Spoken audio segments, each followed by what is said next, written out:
We're chill. We're chill. Okay, we're live. Welcome, Russell, Xtreme. What do you want me to call you firstly? Call me Russell. I'll call you Russell? Jake. I like that actually, yeah. I mean, I know on the podcast we got like the little Zenox and Xtreme, but Russell Jake works with me. But before that, we get into the Russell thing. What happened with the 2G? Because you're going by just Xtreme now, aren't you? Yeah, in all the instances that I can go by Xtreme, I'll go by Xtreme because it's my actual gamer tag. To the 2G was just because Xtreme was taken in PUBG. I thought it was just because you're too good though. That's what I like. Well, I mean, that's what it stands for. But if I can get rid of it, because it's just a ad lib or an add-on or whatever you want to call it, if I can get rid of it, I will. Yeah, it's interesting though. I always just found it like because it was a part of your thing, right? In the same way that like Luke 12 is Luke 12. Yeah. I would imagine the 12 is there just because you're not going to get Luke anywhere else, right? Yeah, I mean, if you I always think about it in terms of the long term, because like long term, I don't want to be known as Xtreme 2G. I'd rather just be known as Xtreme because that's far simpler and I don't know, it just makes sense to me. And it's like what I've always been, right? Yeah. But I guess like I am known as a Xtreme 2G in PUBG, which is fine. But yeah, I don't know. It's So weird. you don't mind on the broadcast when I say things like Xtreme 2G? No, not at all. Yeah. Not at all.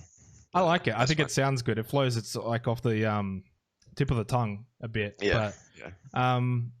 all right. Let's sort of just get into, I guess, some of your beginnings, right? Because you've got a long storied history. I tell you what, I spent yesterday going over Bro.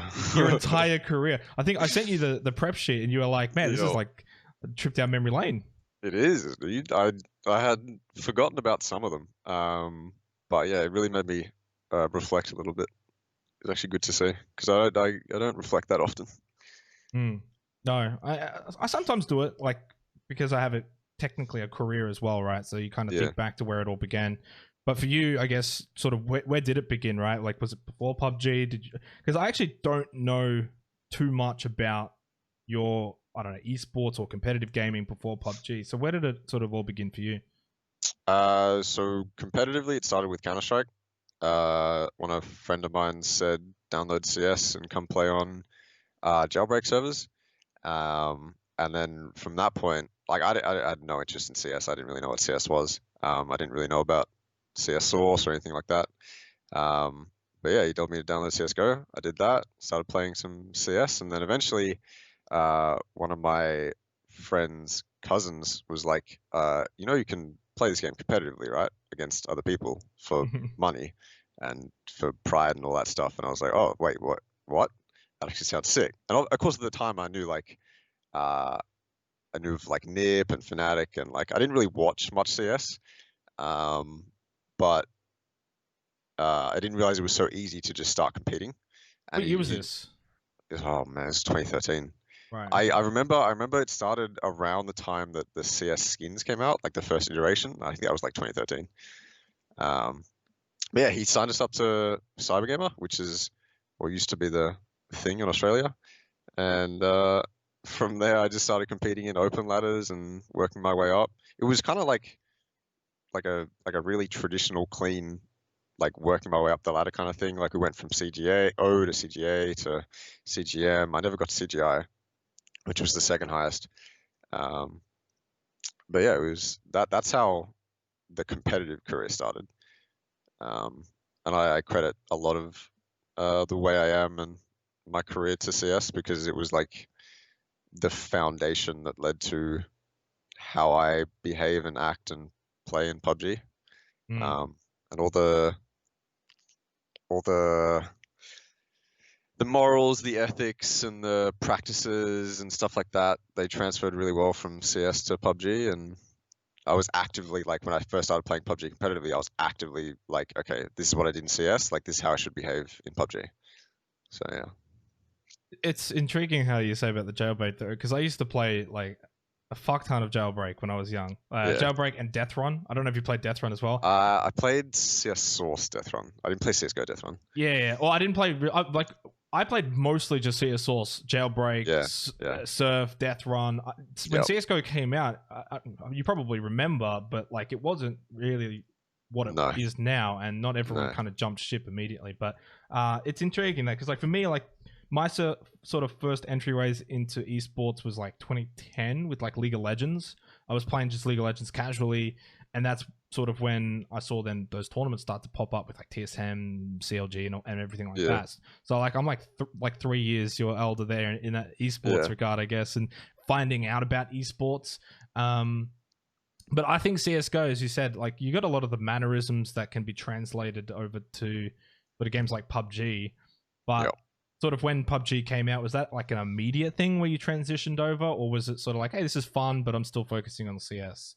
No, I'd quit CS at that point. I was at the point where I still kind of regret quitting CS, but I was at the point where I wasn't having fun anymore, and I wasn't really motivated. So I quit CS, and it was probably like a 4 or 5 month period where I was just doing nothing, and then PUBG came out, and then some of my friends started playing it, and then I downloaded it, started playing with them. And then of course you had the whole leaderboard thing, right? And that really intrigued me, especially because in CS I always focused on frags, and like I was super into just being able to shit on everyone. And so that it was the same when PUBG came out, and there was a kill leaderboard, like specifically a leaderboard just for kills. So I tried to top that as much as I could, and that's when it all started, because that's when people started to hit me up. And I remember those leaderboards. I remember a certain teammate of yours who used to top that leaderboard quite extensively, Zoidm8. Oh yeah. Was he topping it more than you? So the reason people started looking towards me was because I was topping the kill leaderboard for like a couple seasons, or I can't remember. Like for some period of time, I was topping the kill leaderboards. He was obviously topping. What was it, like I think the wins.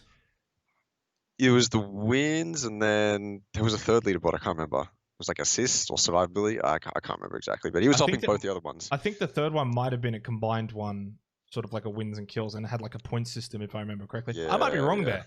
I might be wrong, but yeah, I remember Zoid, and I remember you in those leaderboards. But like, is that then, you mentioned people sort of looking at you? Is that how you then found Zoid? Because you guys kind of joined up really early on, I guess. Zoid was later on. Before Zoid, there was a couple other teams, a couple other people that I joined up with, only because they contacted me. Like, I don't think I was entirely interested in the competitive scene until someone hit me up and like, hey, you can join a PUBG team. And then it kind of went from there. But no, Zoid was later on. What did you think of PUBG though, competitively at the time? Like you mentioned, you were just sort of fragging, like literally fragging. But did you look at it as a career option, as an esports option? You'd had the taste, I guess, of CS:GO. Did you think that there's something here with PUBG? What was I thinking? I think I might have been. But I remember, like at the time, it was third person and stuff. And I think the only reason I ever really considered it was because people started coming out with actual tournaments and stuff like that. And then actually from the start, or from like a little bit into PUBG's lifetime, they wrote a few blog posts saying, you know, we're going to nail down on esports. We're going to make esports great. We're going to really focus on esports, and we really want it to be a global esport. And that really intrigued me. So when I saw that stuff, I was like, okay, you know, this is viable now. I think that for me, like I remember when I started playing PUBG, it was all fun and games. I was still casting Overwatch, but it was just like this. Everyone was playing it, right? Everyone was playing it, and it was the most popular game at the time when it was sort of at its peak. I was playing actually with Neverhall, ironically. Coming from Overwatch together, and sort of we were playing PUBG, True. And we used to just shoot the shit, play shitloads of games of PUBG at night, late at night. He was the biggest troll, but you could kind of tell straight away he was really good at it. But moving on though, I didn't really get into the competitive landscape for months. Like after the initial release and after the initial sort of storm of popularity, it took me I think 2-3 months before ZIMO, right?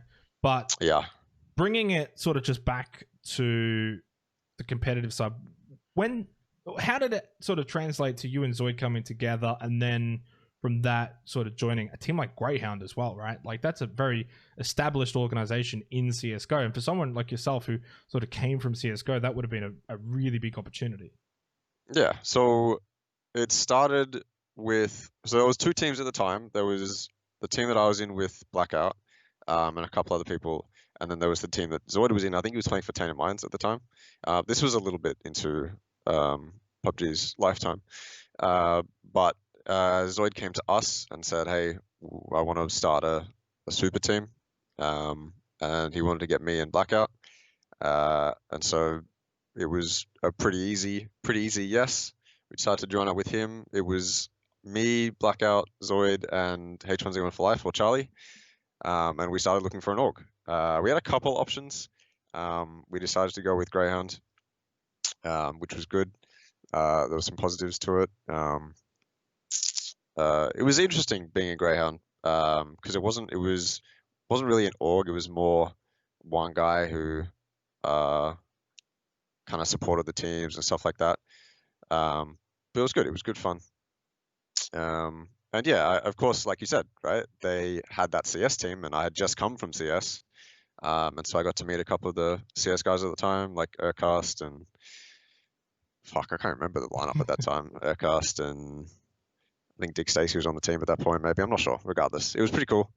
And yeah, it went from there, and it wasn't a bad little spout with Greyhound.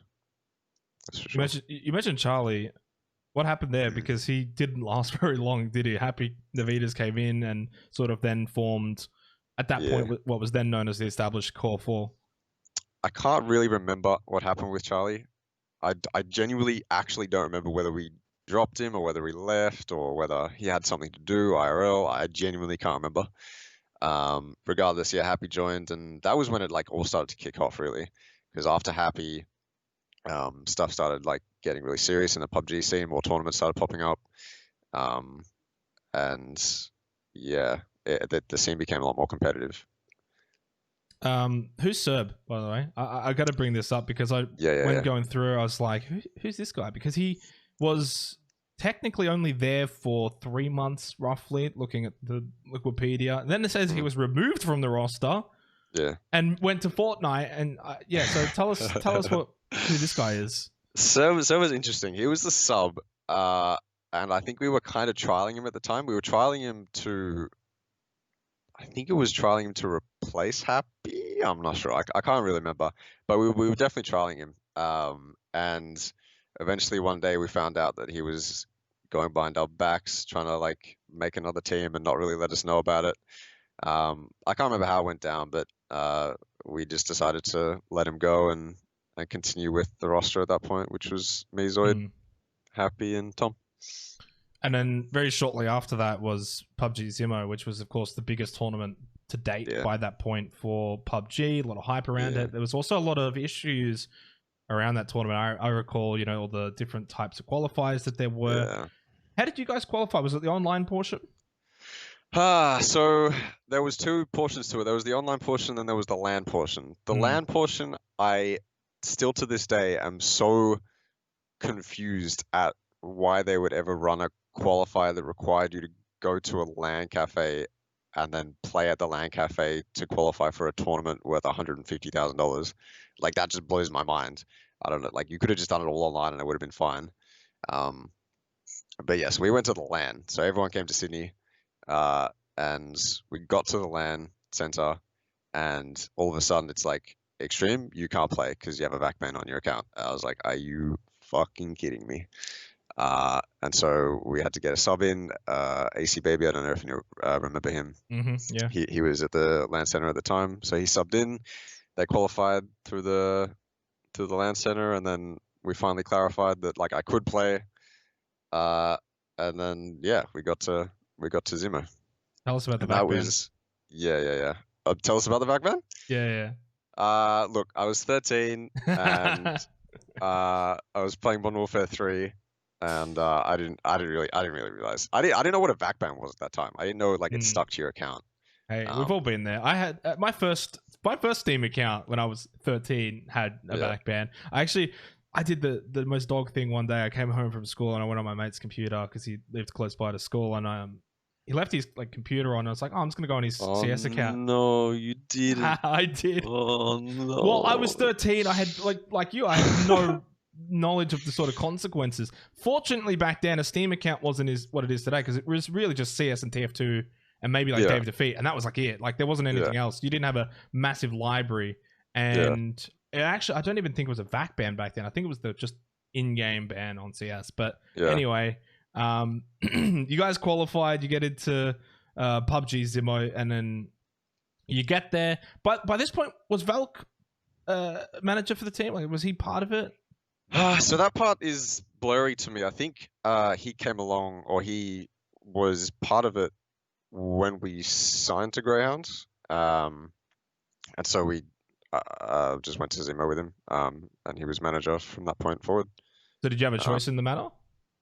Did he have a choice in the matter? Or did you guys as a team have a choice in the matter? In whether we got Valk or not? Yeah. Yeah, we wanted Valk. Okay. Yeah. He's been around, and he seemed like he knew what he was doing, and turns out he did. PUBG ZIMO, I'd say at the time, from what I recall, you guys were considered the best team, and the expectations were that you had a good shot of winning it. But like, what was, I guess, your expectations as a team going into that event? I mean, you said it. It was either winning it or coming top 2, top 3. Which, in retrospect, is like the teams that were there, like 4 AM, and I can't remember the other teams, but there were some good like Asian teams there. Yeah, there were some really good Asian teams there. And then I vividly remember expecting to come like top 2, top 3, or even win it. And looking at like those teams now, it's like, why did we expect to do that well? I guess because there was some OC teams there, and it was held in Australia regardless. We came 4th. And I can remember being angry at that, because that wasn't really what we wanted. But we did beat 4 AM, I think. So that was fun. But yeah, ZIMO was big. ZIMO was actually really big. Yeah, you guys actually won the last game. I remember that. Had that really awesome fight on the hill against OMG. Yeah. Which got you guys into the top 4, which then gave you a big pay jump. You know what's funny though? I look at the Wikipedia for it. The points total, Athletico winning on 4,000 points. The old scoring system, God, it brings back memories, not good memories. Athletico won that tournament. Athletico won that tournament though, right? And sort of, we'll dive deeper into Athletico for you in the future. But what was your sort of thoughts on that team at the time? Neferhall, Linksy, Heifer, and Zoidm filled in as well. Was it from a clutch at the time? No, I want to say no. I don't actually know who it was for. Maybe I don't know whether they actually had a 4th. Because it wasn't Uncry, because he'd been kicked. Yeah, I think he had stopped at that point. I actually can't remember. I can't remember. But I can remember, oh man, looking in retrospect, I can remember being so angry at like how fed they got, because like, I don't know. Like, it always comes into your head when you play a PUBG tournament. But it's like, man, that team's getting so fed, and like, we're not getting a single circle. But because I haven't thought about it that much, I can remember coming out of it like, okay, we played well or bad. I can't really remember, but they got fed and we didn't, and that's why they came first. It was actually it was pretty rough. On the final day, it was Pathogen, Yeti, Resolves, Vasily, Texstar. That's right. They had that amazing attempt to not come back, because they were never in first, but attack at Athletico going into that final game. Overall, I think it was a really, really good tournament, right? And you guys still finished 4th, and I think, looking at that top 4, it was 3 Aussie teams. OMG finished 3rd, and 4AM did finish in 5th, so you did, in fact, place above them. But I think it really sort of set the Australian scene and put it on the map in terms of being able to compete against international teams, which, looking at the 4AM roster, right, they still had God V, Captain, Guchin, Aluka. Some of those aren't, I think all of them are gone now besides God V, but like OMG's lineup, right? Zhao Rong, Lion KK, Zhao Hai, 86. Like, that was a stacked roster. Like, in their mind, they probably were thinking, we're going to go on and win this. Who were these Aussie teams, right? So I think overall, you probably, in hindsight, you're probably happy with the 4th place there. Obviously, you had expectations, didn't quite meet them. And as you said, Athletico, you felt got Fed. Well, remember at that point, everyone was playing first person as well, but that was the squad tournament was that's right. third person, which was really weird. And I don't know. I think that all the Asian teams were still playing third person at that point. They hadn't fully moved on. So yeah, and that was your first PUBG tournament, right? I had only done one season of ESU League before that. That's right. Yes, and that was it. Yes. That was it. And I was not very well liked at the time. Wait, were you? Well, no, not like disliked, but everyone was like, "Who the fuck's this guy? Where's Stabbies? Who's the fuck's this guy?" Yeah. That mantra changed pretty quickly. But hey, ZIMO went and gone. But after ZIMO, we all knew what was coming up was PGi Quals. That was going to be around the corner. So, sort of at the end of at PUBG ZIMO, you guys would have known that PGi Quals are coming, and Happy is apparently kicked. What are the dynamics going on at play here? You guys did pretty well, and then you're like, by Happy, Oni-chan comes in. Like, what's? I feel Happy is going to be brought up a few times here for being kicked and picked up and kicked and picked up. Yeah, Happy's had a rough one with us. I feel bad for it. So at the time, we wanted going into a 20 team tournament, we wanted a player who we knew could be more consistent, and like more beneficial to us. And it was either we use, I think we decided on Oni-chan coming, and I think the decision was actually between using Tom or using Blackout or using Happy, and we decided that we'd use Blackout because he was just more experienced, more consistent, and that's what we valued over what Happy could bring us. It was rough. I still feel bad to this day because we told him like a couple days or maybe a day before like the roster lock, and he really wasn't expecting it either. So I still feel bad to this day. But yeah, it obviously didn't pay off for us. No, I mean, you know what's coming up next now, right? So PGi Quals, it's the second LAN in only like 3 months.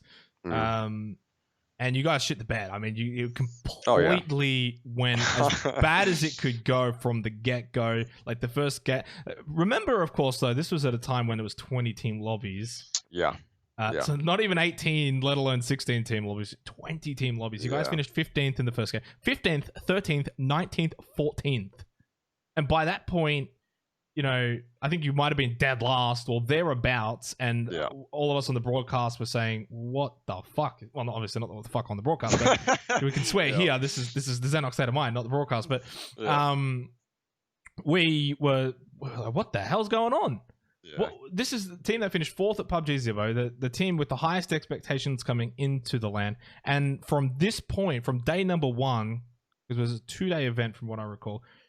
The chokers term had already come into play. You guys were considered chokers on LAN, couldn't do it. You were online flat track bullies. You could beat everyone online, but when it came to LAN, the pressure stakes, you fell short. But we all know, and me and you both know, it was more than just that in this LAN regard. So talk us through PGi Quals. So online, we had scrimmed against 20 teams, and we were doing fine. We're doing absolutely fine, and then you get to LAN, and you do shit. So what happened? Basically, it's a combination of generally not being as prepared as we could have been to play against a 20-team lobby. I think the playstyle we had didn't really work for what we were up against. I mean, we played terribly regardless. Like, I can remember, like, there were so many mistakes made and so many things we could have done better. But it was the first time we got a taste of how different the circles can be going from patch to patch, client to client, because those circles were, not to use them as an excuse, of course, but those circles were different to what we were used to on the live client. I think we used the LAN client there, or maybe it was an event client. I can't remember. But those circles, it wouldn't have been a LAN client. No. Those circles were the first taste of like true hard shifts, like going as south as it possibly could, going as north as it possibly could. and we weren't prepared for any of that. Like nowadays, hardships are so much more common, and we have stuff in place to like prepare for hardships. But that tournament, we probably went into it a lot more complacent than we should have been, and we copped to 15th place for it. Yeah, and not just that, but I mean, I vividly remember the sort of that the first night, and Tom was tilted off the face of the planet, and was saying he was drunk, and he was saying, "That's it, I'm leaving the team. He's done. He's done. He doesn't want to play anymore." All these things were going on. And ironically, you guys did better the second day. Yeah, so a little bit better. That was the funny part after all of it was that. Yeah. I remember at the time, I think Zoid was pretty quiet in regards to sort of everything that happened. Oni-chan, I think I barely saw him come out. This dude was like an enigma. But what's sort of then hilarious is Happy, of course, he was replaced, and that was a lot of the talking going into the event. He formed a team last second. Insight, Bryn, Happy, Testrate. Not a bad roster. Arcane, they came second in the first game, and everyone was like talking up Happy and Arcane, and Happy balled out that tournament. He went nuts. Do well. Yeah, and that was sort of like playing in the back of our minds as the casters, like, man, Grayhound maybe made a mistake here, because like Oni-chan really didn't do anything. He definitely didn't show up on LAN, but you also don't want to sort of single target anyone. It's probably easy to pick on Oni-chan because hasn't been around for a long time, but really, realistically, as a team, you all shit the bed. But what was it sort of like watching Happy play really well for a different team and thinking, man, maybe we shouldn't have made that choice? None of us were thinking like that, although it's so easy to think like that, right? Like you drop a player and then they join a team and that team does better. It's just like, I mean, obviously it's like people on the from an outside perspective, at least it's like, okay, that team messed up by dropping that player because now he's doing better. But I think it's dumb to think that way a little bit. I don't know. It's you can look at it from an outside perspective differently as you can from an inside perspective, because when something like that happens, I look at it from the context of the current team we have, and I try not to get I don't know, jealous or angry that we dropped this player, because at the end of the day, we dropped him for a reason, or we didn't use him for a reason, or whatever it was. And so I just try to look at it from the context of the current team I'm in, and we go from there. But I can see how looking at it from an outside perspective makes it seem pretty interesting. But yeah, obviously as a talking point for the broadcast talent, you're always going to bring those things up. Whether you guys as a team are going to look at it in that light, very much doubt so. Chiefs went on to win that event. They actually won it pretty comfortably. They had a dominant day one, first, second, first, like third, nuts day one, which kind of put a damper on the event. As a broadcast talent myself, you never really want to see those things because it makes the second day just a whole fluff piece. You're kind of like, oh, who's going to be able to catch them? No one was ever really realistically going to catch them. Critical Motion, Edge, Champs, P for Potato, the classic Chiefs lineup. Love it. They were such a good bunch of guys. Before this event, they didn't really have a whole lot of like massive success. So I won't say it was like a complete shock that they won PGi Quals, but for you at that time, was it kind of like a shock in any way, or did you think, yeah, these guys are good, or maybe they just got fed and they were lucky? Like, was it similar to ZIMO and your thoughts with Athletico? For them, it was. I mean, obviously, you think about the fact that I think they did get pretty good circles, but regardless, my thoughts on them were probably the same as Athletico when it came to ZIMO. Like, you look at them and you're like, yeah, that's a solid team. Like, that's a good. They've been playing since the start. They're solid players. It's a good roster, and there was every chance that they, like, even if we played well, there was every chance that roster overtook us, as well as probably a couple other rosters at that LAN. But no, yeah, Chiefs at that time was always a solid roster, so I looked at them and respected them, and yeah, they were good players. They didn't quite do that well, obviously, overseas. I remember sort of just the late nights, everyone watching. It was the very, very first real international event, because PUBG ZIMO was international, but it was on home soil. This was everyone staying late at night. They were in the shack. They were in the voice channel, and they did okay. And obviously back then it was they had like the FPP mode and the third person mode. The whole event in a nutshell really. Like, and I actually asked Brendan Green, I was like, do you consider that to have been the start, or was it like the beginning of like a global summit or like PGC? And he was kind of like yes and no. Like, so even he kind of debated that legitimacy of the tournament. But anyway, so PGi quals are done.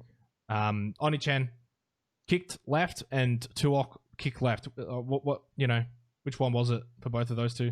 So Blackout stopped playing, if I recall correctly, no, he got. Well, I say stopped playing, but then he joined Tainted Minds. Yes, he did. So I can't remember exactly what happened. I'm pretty sure he just, or maybe we just got angry at him for what he did at LAN. I can't remember. Either way, he joined Tainted Minds, and it was mutual. Oni-chan went MIA for a little bit after the tournament, and we genuinely didn't hear from him for about 5 days, and so we were like, okay, we'll just start looking for another player. And then that's when Luke came into the picture. Well, before that, obviously you actually brought Happy back, but the Luke pick, Happy came back. That's right. Yes, of course. It was sort of like, all right, well, Happy, you can come back now. This is what I've said from before when I mentioned a lot of this is going to be Happy in the team, out the team, in the team. Anyway, the Luke 12. So how did that all begin? He actually played at PUBG ZIMO, so he had already been known as a really, really good player. I don't think he was 18 for PGi quals. I think... No, he wasn't. I don't think so. I'm pretty sure that's the reason why he didn't play for that. So the thought process for you guys, you looked at him, was this like an immediate thing after PGi quals? Because technically, like looking at the Wikipedia, it says he didn't technically join the roster for a little while, but was it more so trialing him, or was he like always going to come in? So Valk came to us and was like, okay, you should pick up a nuts like fragger who may not have enough or much experience, but can like grow into a good player. And so that was the thought when picking up Luke. And I can't remember if we had any other prospects at the time. But Val came to us and said, this is a good prospect. And we were like, yep, sure, whatever. And so we definitely started trialing him, but it turned out pretty well. So, picked him up. I can't exactly, that period is kind of hazy to me. I can't exactly remember what happened with it, but end of the story is we picked him up. I can't remember why. I guess we just, I genuinely can't remember whether he was like the same Luke 12 as he is today, just like dumbed down when we picked him up.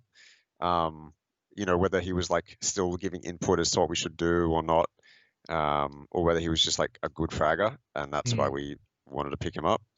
I genuinely can't remember, but whatever he did, we liked it, and so we picked him up. You actually only played one official tournament with him, as in you and him, obviously, because then you left afterwards, which was the Throwdown Predator qualifier. So that was the only taste of actually playing with Luke 12 that you got. Which leads us to our next topic, and a pretty big one at that. Grayhound, the end came for Grayhound, obviously became no invite, and at that point you also left the roster. Was this because you had gotten an offer from an NA team, or you just wanted to test the waters and you thought the only way someone's going to even think about it is if I'm not on a team? So what happened was, so like I said, Blackout went to Tainted Minds, right? And there was that roster that had been the scene for a bit, and they got an invite to Starladder, and Tom couldn't play for whatever reason. I can't exactly remember why, but he couldn't play, so they hit me up and they said, we want to use you for this tournament. And that was around the time that we were still in Ground. Grounds was still a thing at that time.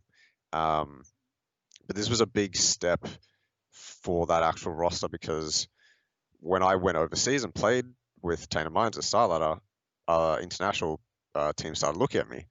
And by the time I got back, I think, or a little bit after, they decided to go. This was when I was basically after Starladder, I had locked in the fact that I wasn't going to rejoin the Greyhound roster because there was too many international offers that I was receiving, and I wanted to take one of them.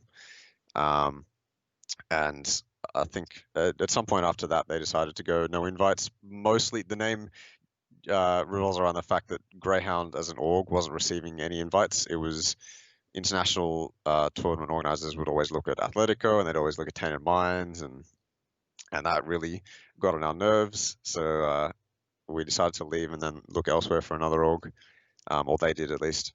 Yeah, at that point, I was long gone, trying to make it in NA.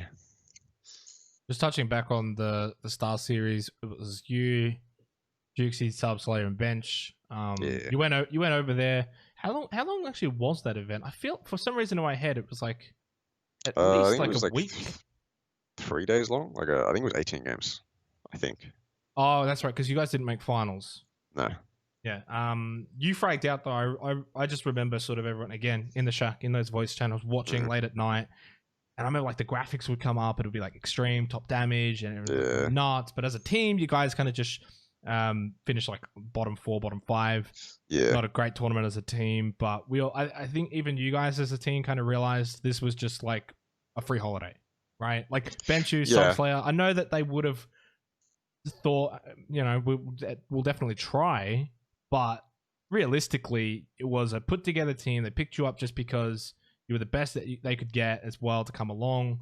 I think Jouxy was still only relatively new to that roster. You remember the old core was like Extrude, Subslayer, Benchu. Yeah. Galway, I think. Even Tedesco, I think, was in there at some point. I can't actually remember. Teddy was a sub. Sub, that's right. Yeah. So, what was sort of the thoughts going into that? For you, you would have obviously wanted to win. I know your mindset, but as a team, what were they thinking?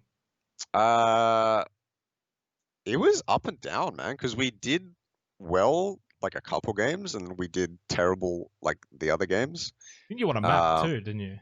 Pardon? You won a map. I think you. Yeah. We won. You were the first team from OCE to win an international game. Yeah, and I think we only won one of them. But that was a good moment. But yeah, it was up because like we were at some point close to like the threshold to qualify, and then towards the end of the tournament we just couldn't do anything. And I look back at tournaments like that, or for tournaments that oceanic teams or oceanic players go to overseas.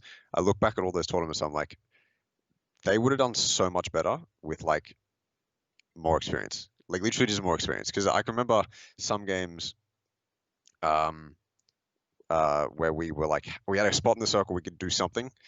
If we had the experience of knowing how that circle would play out, or how the general area would play out, knowing the teams around us, then we would have been able to make a better play.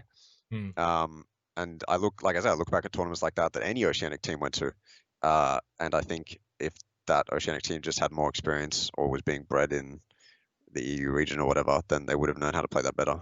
But it sucks obviously because we're so far away from everything like that. But yeah, that's what I put that tournament down to.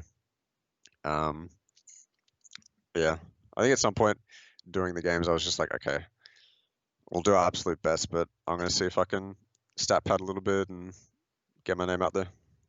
Which you did, obviously. Yeah. Did you have any offers internationally before that tournament, or was everything after it? No, everything was after it. That was the actual like real start of my career. Like that was like that was the one tournament that if I didn't go to, if Benchu didn't hit me up and say, hey, do you wanna play for us in this tournament? If that didn't happen, then I don't know where I'd be. Probably where you are right now. If you had just stayed with Zoid. To be honest, yeah, probably, yeah. What were the offers though? Like, I mean, I know you ended up joining Ghost, but what were the other offers, if you want to disclose? So there was Envy was one of them at the time that I was the team with Venerated and stuff. Played with them a bit. Ghost was one of them. Wildcard was one of them. There might have been a couple more. I can't remember though. There were probably a couple unsigned NA teams that hit me up as well. I can remember I got at least 4 or 5 though. Regardless, I wanted to. The Envy one was actually kind of intriguing, but for whatever reason, I decided to go with Ghost. I had my reasons. I think it was like Ghost had more support. I liked the guys more, or something like that. For whatever reason, I decided to go with Ghost, and they actually gave me like a really solid trial. Like in terms of trials, they gave me a week in LA to play with them, and they gave me a whole international tournament with them. So yeah, that was pretty lit. McCoy, Ballock, and Frolicker, if I'm saying his name right. What were they like? Yeah. I mean, because for you, it was going to be a daunting experience going overseas to America, playing with a new team. Was it sort of clean fit, or were there some growing pains? So okay, so the way everything before phase 2 GLL, everything before that was like I was thrown in the deep end and I didn't really know it. Like the level of play that I was up against, I just generally wasn't prepared for. Playing even in Starladder, and then obviously having to play with a team like Ghost, who was infinitely more experienced than I was, and then moving from Ghost to Wildcard into NPL Phase 1, playing all of that was being thrown in the deep end. I really just didn't expect to have that hard a time. But it definitely wasn't what they wanted me to be, which kind of sucked because it was a really good opportunity. But they're all like awesome guys, all of them. Even like Jabroni being the coach, awesome dude. Balak, awesome dude. McCoy, awesome dude. Frolicker was super supportive, and a good IGL, and yeah, they're all awesome dudes. So this was the GLL event that you mentioned. This was the qualifiers for Americas for GLL Season 3, if I'm correct. You finished 7th, so you missed out. Wait. Ghost was... I played PGL with Ghost. You did? Yeah. Yes. Did we play GLL qualifiers? Yeah, GLL Season 3 Americas, which was actually your final tournament with Ghost, unless there's something missing here. Oh, I remember. No, I remember that now. Yeah. I remember playing that. That was when I was still in Australia. We played that online. Yeah, you missed out by one spot. You finished 7th, top 6 advanced to I think it was EUNA. Yeah. For the rest, plus maybe like 1 or 2 extras. Yeah, I think they had like 1 or 2 extras, maybe from like one of the Asian regions or something. But yeah, so you did that. You missed out by 1 spot.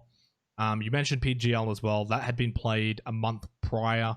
So you had only spent, judging from this, maybe 2 months on Ghost, and then eventually moved over to Wildcard. So talk us through, I guess, the leaving the team. You weren't kicked, were you, from Ghost, or were you? Like, what happened that you transitioned over to Wildcard? So the whole Ghost thing was always a trial. It was always like, right. It was like, I mean, you said 2 months. It was a good trial. Like I said, they flew me to LA and we played at a whole international tournament. So they gave me enough time, and I wasn't what they wanted. Like I mentioned, I just wasn't prepared for it. And then at that point, it was too late to rejoin an OC team. I guess it might not have been. I probably could have just like ran with whatever roster. But I wanted to try and get a NA team because this was before the NPL was starting. I couldn't go back to Envy, and the only one I had left was Wildcard, and so they hit me up, or I hit them back up, and I said, hey, if you're still looking for a 4th, I'd love to trial. They said yes. We started playing a bunch of online stuff together, and I think it was like maybe a week and a half or 2 weeks they gave me, because I don't think they had that much time. But one of the owners messaged me and said, I was super surprised. He messaged me and said, hey, we'd like to get you. And I was like, oh, really? Damn, okay, that's cool. I'll take it. Yeah, sure. And so that's when the NPL started. Yeah, you played in the preseason with Wildcard. You ended up finishing 2nd, which was a major accomplishment. Pride, Sharp Shop, and Tumay. Yeah. Yes. What was the expectations for the team, though? Because I know preseason was preseason, very different to the regular season. But 2nd was still really good. Yeah, 2nd was actually good. After that, I don't remember what my expectations were entirely. But Seco is obviously good. I knew we were like one of the better teams to qualify for phase one. I just didn't really know how good. But yeah, I don't know.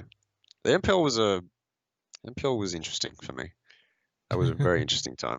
Well, tell us a bit more about it, because then obviously after the preseason, you went into the MPL, which was the first season of MPL. You were there on Wildcard, and you didn't really have a bad season. You finished 6th. I don't know how long the season went for. Okay, February 1st to March 9th. So you were there for a very long time, really. And by this point, by the end of this season, you should have felt, I guess, ingrained into that NA culture and the NA play style, and just feeling more comfortable. So I guess from the first day that you started MPL Phase 1 to the last day, just talk us through your experience, I guess, as a whole for that event. So I've talked about this a bunch in the past before, both behind closed doors and on a couple of other things, but Phase 1 NPL was not fun for me. So like I mentioned before, I wasn't entirely prepared for the level of play that the NA players were playing at. Even though I had scrimmed and, you know, at this point played 2 international tournaments and stuff like that, I genuinely just wasn't prepared for versing 16 good NA teams at the time. And so that was not helped at all by Tumai, who I'll continue to talk about at this point, but Tumai was not, when it came to PUBG and when it came to competing and when it came to IGLing, he was not a very nice person. He wasn't super supportive. He wasn't exactly the way an esports player should be. And so instead of being in a team that could build me up and could, you know, make sure I started playing properly against all these other NA players, instead I was put down a lot more. I was most of the time the scapegoat for a lot of things. Sometimes obviously because I was messing up, but other times it wasn't as simple as that.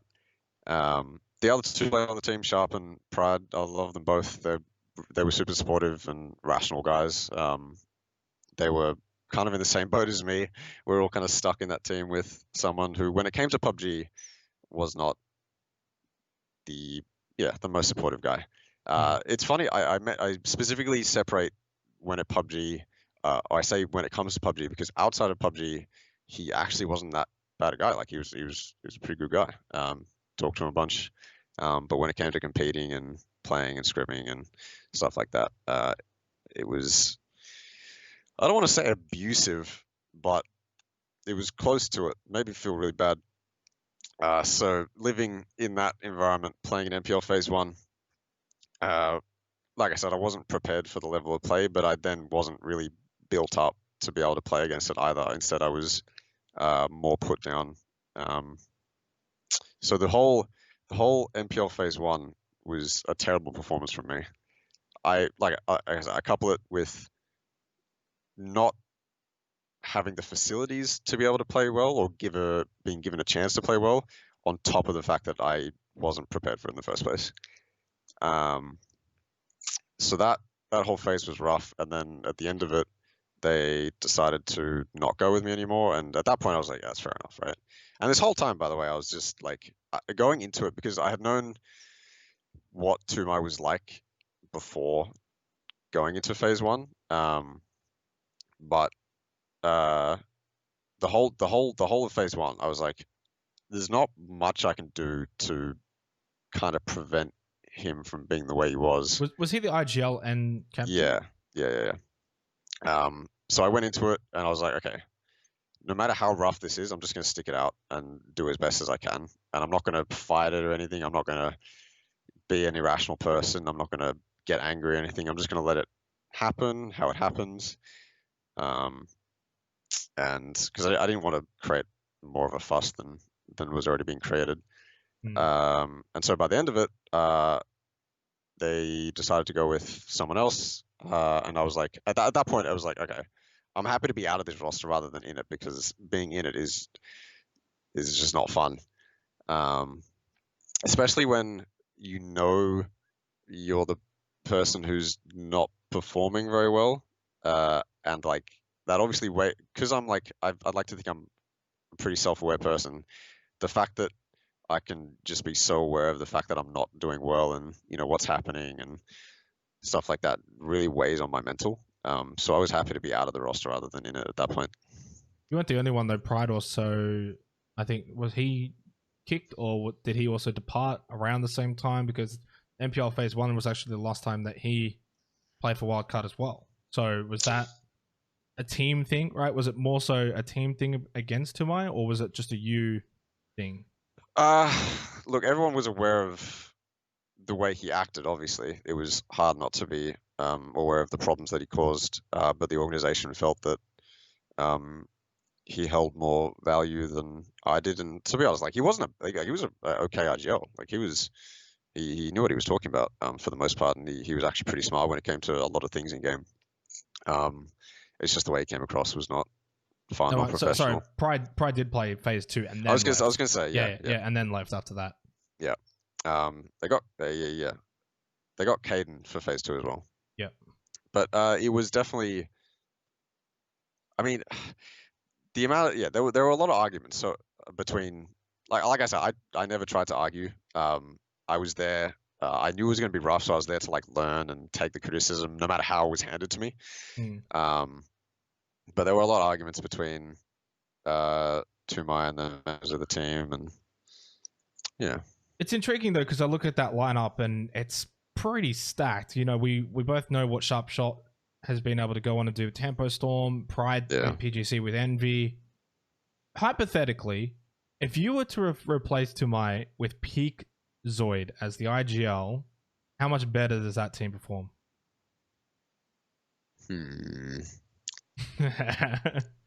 I'm serious though, like, because you've played with obviously the Tumais and you've played with the Zoids. Like, in your eyes, if you had Zoid, MPL Phase 1, peak Zoid, peak IGL, do you do better than what was it, 6th? Yeah, you make top 4. Do you make top 4? Do we make top 4? Maybe. So the 6th place was like, a lot of it was Pride and Sharp just putting in a ton of work. Like both those players are nuts, and they performed really well in Phase 1. So if you then added Zoid, who I was obviously more comfortable with, and who is obviously not nearly as degrading as Tumai, then there's a chance we do better. Yeah, I don't know, because like I said, all the teams in MPL Phase 1, there were 16 good teams there. Like, yeah, it was pretty. There's a good chance we finish 6th as well. Like, there's a good chance we have a 6th place that we're okay with, instead of having a 6th place where the team dynamic was terrible. I don't know. We could have done better, I guess. Well, I mean, that's respectable, but in the end, though, you obviously leave the team. And you had a sort of like a looking for team thing on Twitter. You obviously wanted to stay in North America.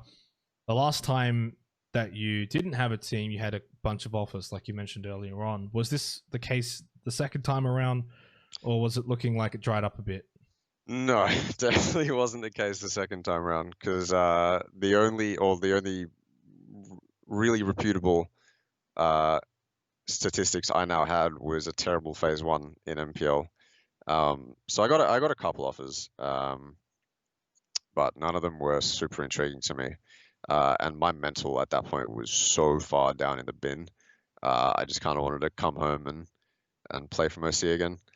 But man, the time after MPL had finished, I was in LA for like a couple months after that. Wildcard as an organization was gracious enough to support me living in a hotel for a decent amount of time, and I'll always be grateful to them for that. As well as my manager at the time knew some people in LA who I was able to stay with for a bit as well.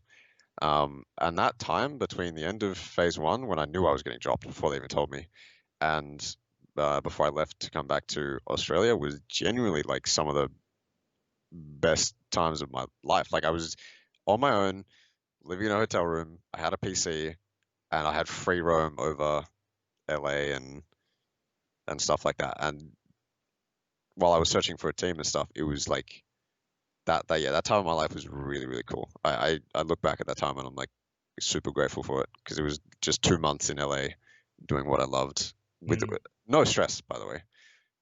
Yeah. So yeah, that was a good time. Definitely would have been a good time, but then having to come back to Australia, was that almost demoralizing in a way, because you go over there, you reach your peak, and then it's like, okay, now I've got to come back. Did that ever phase you? No, not at all. I mean,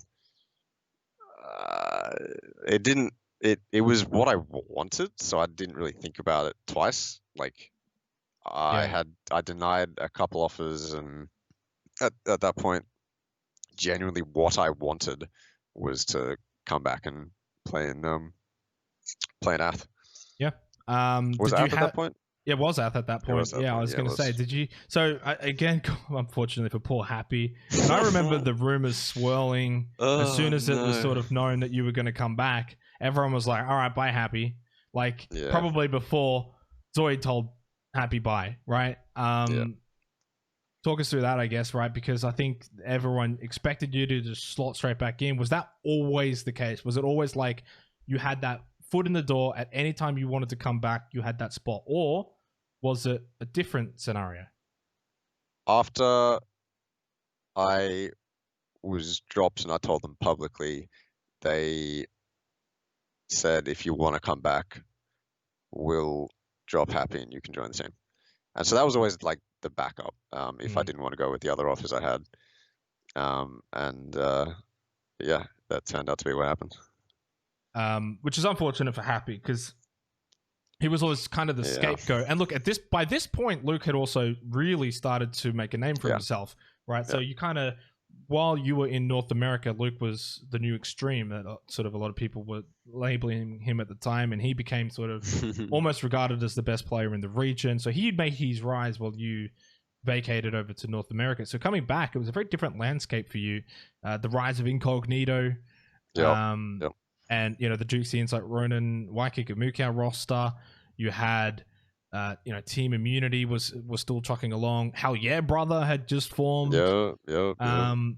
Charm Farmers, like there was a lot that had been going on. Vendetta, right? So it was a really stacked time for the Oceanic region. This was around phase 2. This was before phase 3, and this was, of course, the qualifying season for GLL Grand Slam. So you came back prior. How much time did you have to gel, re-gel with the team, and also then gel with playing with like someone like Luke 12? Because you'd only played one tournament with him. Yeah.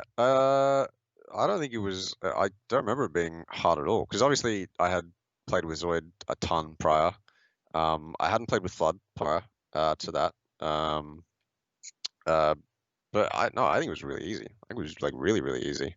And of course we had a whole phase of OC to gel together, even if we needed to do that. But no, it was really easy. And really though, did you, from the very beginning of rejoining that roster? Well, I mean, I say rejoining, right? Because you mentioned Fludd. I actually forgot to mention Fludd had joined that roster as well. So really it was like rejoining Zoid with 2 new guys. But did you get that feeling immediately that, hey, this is a really special roster? Yeah, 100%. I mean, yeah, because like, I don't know whether it was just the fact that OC was struggling, or maybe we were just like super dominant. But I don't think it was. I think it was one of the stronger times for OCE. Yeah, I think so too. No, it was. I don't know. It was.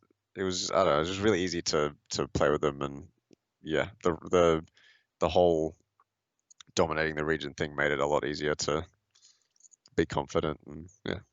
I mean, you really did dominate the region when you came back. I've got the stats here. So 540 points. So a shift to the new system now in the timeline of PUBG. Yes. The next best was Incognito on 322 points. Yeah. Now, prior to that was, of course, the infamous season 1, or phase 1 which was, of course, the Incog Ath Showdown into that last game, the big circle shift on Miramar. You would have probably been watching that. I was, yeah, I was. Yeah. I was in a mate's house, and I stayed up to like 5 a.m. watching or something, yeah.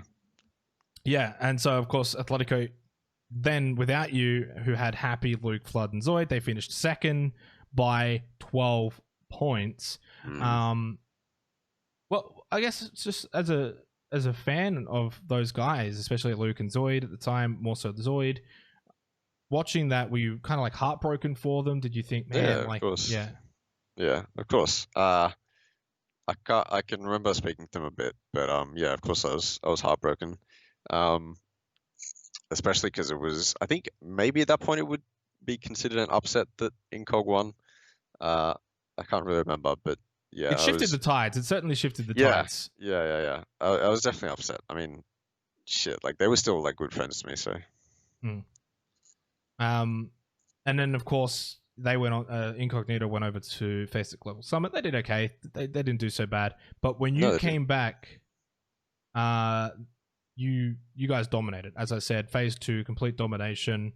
And then you qualified for GLL. Yes.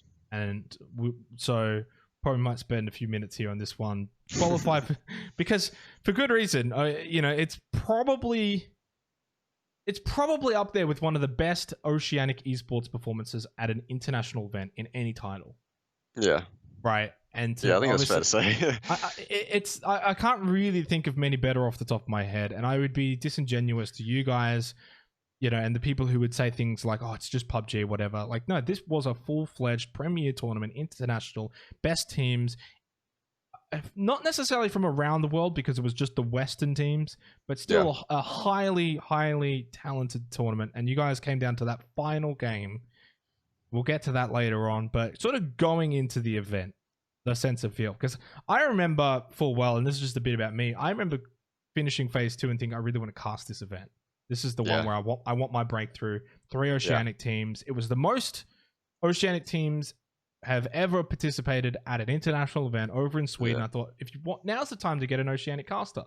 Oh, my hand is up. I remember being disappointed for you. I remember being angry for you. And so, but I knew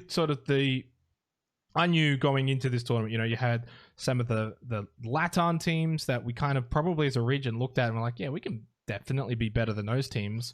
And then then of course you had Incog and how, brother. So, and then a couple of maybe the lower region, like lower echelons of North America, whereas like the EU teams were pretty stacked. So going into that tournament, it was not going to be easy, but there was a chance. And did you get that same feeling? Like you completely wiped OCE.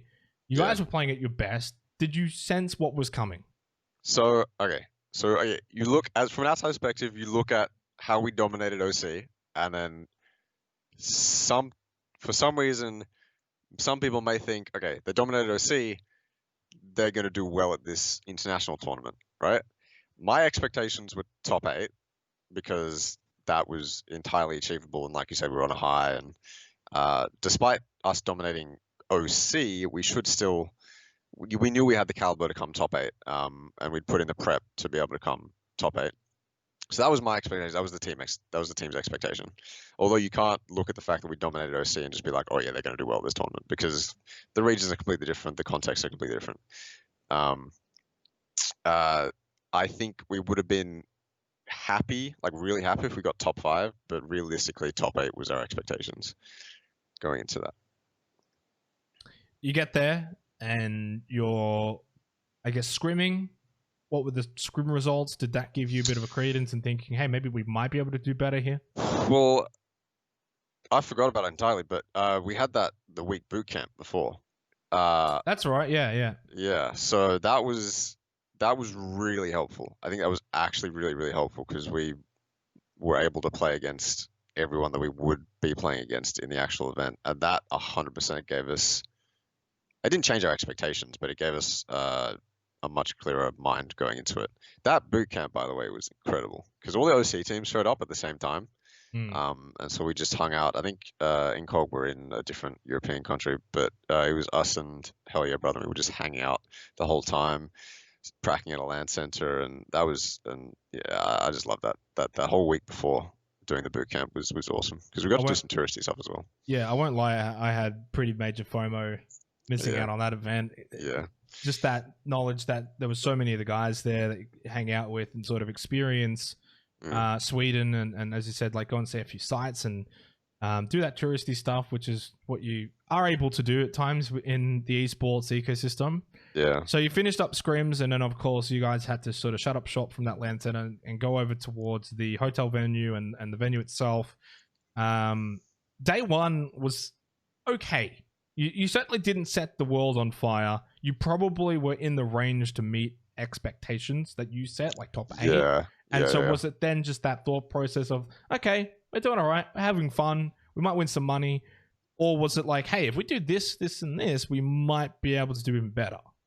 I mean, it's hard to... Okay, so I can't remember where we finished after day one. I think we finished like close to top 3 or something like that. I can't remember where.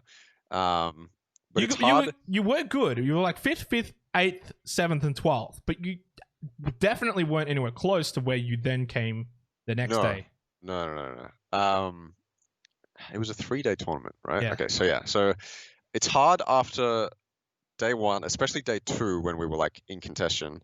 It's hard after those 2 days to be like, okay, yeah, we're still having fun. You know, we could win some money here because you're obviously close to the top of the leaderboard. You've seen what you can do, and now the mindset has shifted from, you know, we're having fun and you know we can win some money to we're actually in this. We need to do our absolute best, and we have a good shot at getting a really, really good placement here.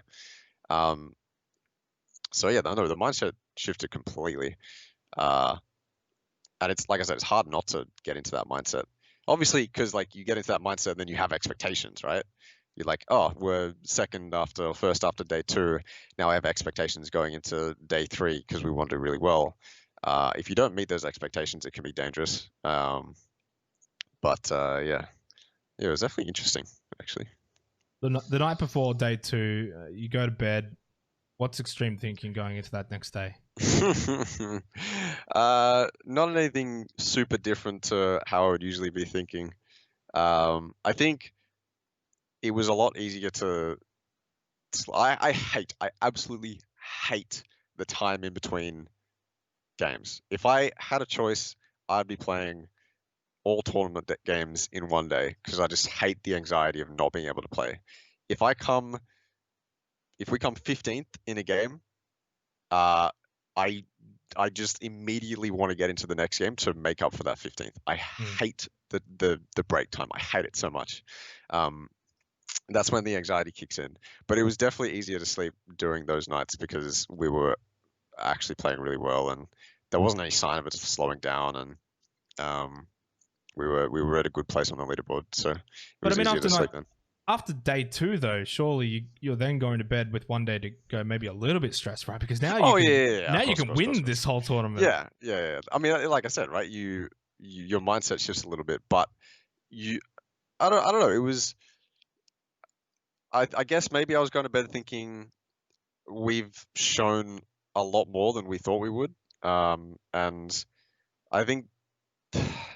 As hard as it is, the attitude has most of the time always been like whatever happens, happens. Like you can only play your best and whatever happens, happens. That's always been Zoid's attitude, and I respect that because it keeps him really level-headed, whereas I'm like a much more emotional player. And might not have been there when I was trying to sleep that night, but going into the day, oh my God, my anxiety was through the roof and emotions were through the roof, and yeah. The days were literally me sitting around being like, fuck, I just want to play, man. I hate this break shit. I just want to play. Day 2, you guys picked up 2 wins. You picked up your first wins as a team internationally, rounds 9 and round 11. Round 12, you finished off with nothing, actually. So you got nothing in that last game. So I don't actually know points-wise where you were at the end of day 2. I don't know the positions exactly, but you were certainly up there. You were competing with FaZe, Na'Vi, pretty sure we were and first maybe after day 2. But yeah, potentially. But it would have been extraordinarily close to the point where it's not like you can then sort of rest on your laurels or anything. So it was at a point where at the end of day 2, you can now think about, holy shit, we can fucking win this whole tournament. Yeah. Mindsets change, but do the game plans change? Do you just say, well, it's working, let's just keep doing it? Or were there any tinkering that you said, okay, actually, going into day 3, we might want to try this differently. Maybe teams might, you might have to start thinking about teams hot dropping you, especially in the last 2-3 games, right? That comes into the mindset. So with the winning mentality on the line, did things change into day 3? I think the only thing we would have been going throughout the days, because obviously we look at the VODs, we would have been going throughout the days being like, okay, going into the next day, we need to tighten this up, or we need to fix this mistake up, or we can't do that again, kind of thing, right? And as you're going throughout the tournament, you're getting used to what the teams are doing, and you've seen these teams for 12 games now, like you have an idea of how it's going to go down, so you're trying to prep for that. I think there were a few big game plan changes that we had just because we had made a big mistake, or we had been complacent in a game prior. Often it had something to do with maybe wrapping wide or something, that's not going to work here, or something like that, or we can't hesitate or something like that. I think hesitation's always been a big thing for the teams I've been on. So we 100% we were talking about, going into this last day, we have to fix up all the stuff we've done in the last 12 games and go into it and play as perfect as we can. I don't think we were expecting any teams to hot drop, especially even throughout the day, because the points were always close enough where if the team hot dropped and then lost the hot drop, they would have sacrificed too much to make it worth the hot drop. Even going into the last game, I don't think anyone hot dropped any of the teams because the points were close enough where if Na'Vi came out with a good game, they could have won. I can't remember the 4th team or Liquid. But Liquid, yeah. They could have had a good game. They could have done really well. FaZe, they obviously didn't want to give us the lead by losing a hot drop, and neither did us. So we were prepared for it. Going into the last game, we were like, okay, someone could hot drop us here. But no, I don't think we were super scared about it. It's a weird feeling, but it's almost a good thing that if teams are going to consider hot dropping you, it means you've done something really good. But some things that didn't quite go good were the other OC teams. Hell Yeah Brother dead last, only 36 points. They just kind of seemed like they were there to enjoy the holiday. I think their expectations probably were to have fun and to enjoy the event, which I would say was probably met.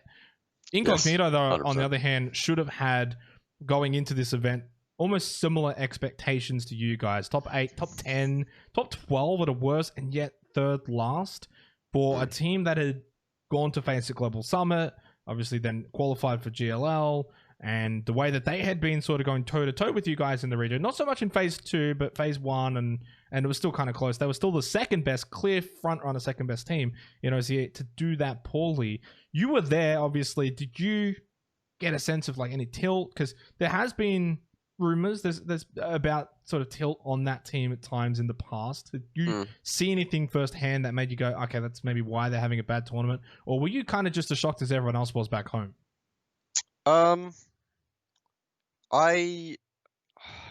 It's hard to, looking in retrospect, it's hard to really figure out what happened, because like you said, they qualified for Face It and they genuinely didn't do bad at Face It. They qualified through the group stage, and I can't remember what they came, 10th or something at the finals, which is in the finals, which is pretty good for a team's first international event, right? So I don't really know what happened with them. I think after that they broke up, and that's when they went with separate teams for phase 3. So maybe something happened with tilt. I couldn't sense any. But in terms of how they were playing the event, I genuinely don't know what happened. Maybe they were caught off guard by some things. It's always been a thing with them is they've always done really, really well in OC. But from the outside looking into how they play in OC, it's generally they can farm OC really well and they can get away with stuff in OC. But then when they go to international events, that's the same playstyle isn't going to work. I don't know whether they changed it up for that event, or whether they went into it thinking they could get away with all the stuff they were used to. I think it would be more of a case of more overthinking things and hesitation and not really playing to their strengths. I think that's probably more of what it was. Although, like I said, I don't really know. That team is generally for me pretty hard to read in terms of what's going on. But yeah.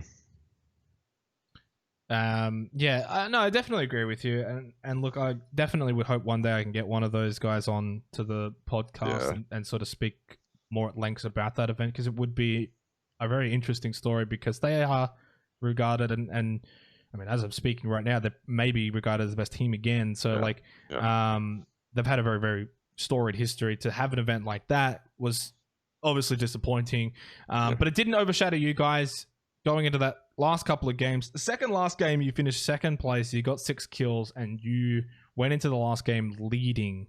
Yes, if I'm correct. Yes. I wasn't watching live. Don't hate me, Ross. It was like probably like 6 a.m. or some 5, shit 6 in the morning. Yeah. By the time you got to that last game, I actually remember going to bed. I think it was after the second game. You guys finished third. You had a couple of kills, and I was like, they're gonna do this. I'm gonna wake up, and they're gonna have won. I wake up and I see what happened in that last game. The magical phase. You guys shit the bed. It was your worst performing game all tournament. Yeah. I just quickly scanned through from round 18 to round 1. It was your worst game all tournament. You left it to the last one when you needed your best. Yeah. You guys gave up a stinking egg. I think, if I recall, it was rotation issues in that last game. I think you got caught. Well, I mean, the circle popped and it was a fucking phase mill to power circle, right? So we were like, okay, god damn it, right? We started a lead, so we were like, okay, we can do this, right? I can't remember how big the lead was, but we still had a lead. It wasn't massive. It was not massive. No, it wasn't. But I think we were doing circle 1 was pretty standard, then circle 2 popped, and it was like it led more towards, like, there was probably still water in and mill to power, and yeah, we decided to go down the coast, the east coast, which is a pretty traditional rotation path. We got through the coast pretty easy, but for whatever reason we didn't want to stop and just like do some scouting. We had some playable area in which we could have stopped our cars, scouted, and then kept going, but instead we looked at the yellows that had C9 in them, that are on the road. We looked at them for definitely not enough time. We said they look free, and then so everyone went into them. I was up on like the hill a bit. I was like, wait, stop! I can scout these. But it was too late at that point. I don't think I would have. It was like a head-on collision. You were never going to stop it. No, yeah, pretty much. It's not exactly like it was a bad play. I think it was just the sense that you didn't want to spend too much time dilly-dallying, and you mentioned it before, hesitation. You didn't probably want to hesitate. Yeah. No, 100%. Although at this point, we had thrown out the process of like getting a spot in the zone and just said like, yeah, they look free, go, and then the whole turned out to be a whole team there. But yeah, that was rough. And then I was the last one left up.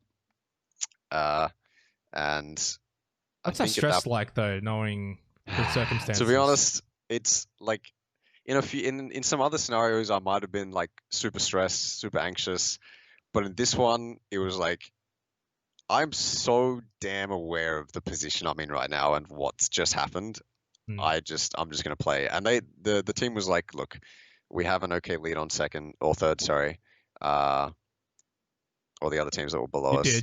You did. Just try to get some kills. And so that's what I tried to do.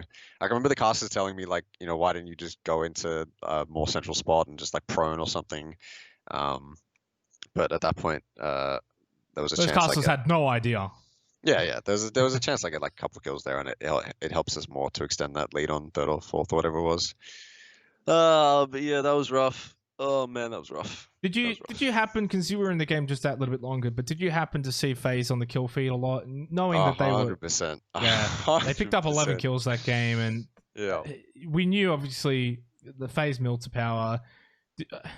like that was the perfect storm in all the bad ways. That entire game, everything that could go wrong went wrong. Everything that could go right for FaZe went right for FaZe. Yeah. So I mean, we had a couple games like that too, right? It's just the way that PUBG is. They just had one the last game of the tournament. And there's not like I can't say like, you know, one more game, you know, if it was 19 games instead of 18, we would have won the tournament, because that's dumb, and like there's a good chance we don't win the tournament. You might have right? fallen down to 5th or something. Who knows? Exactly, right.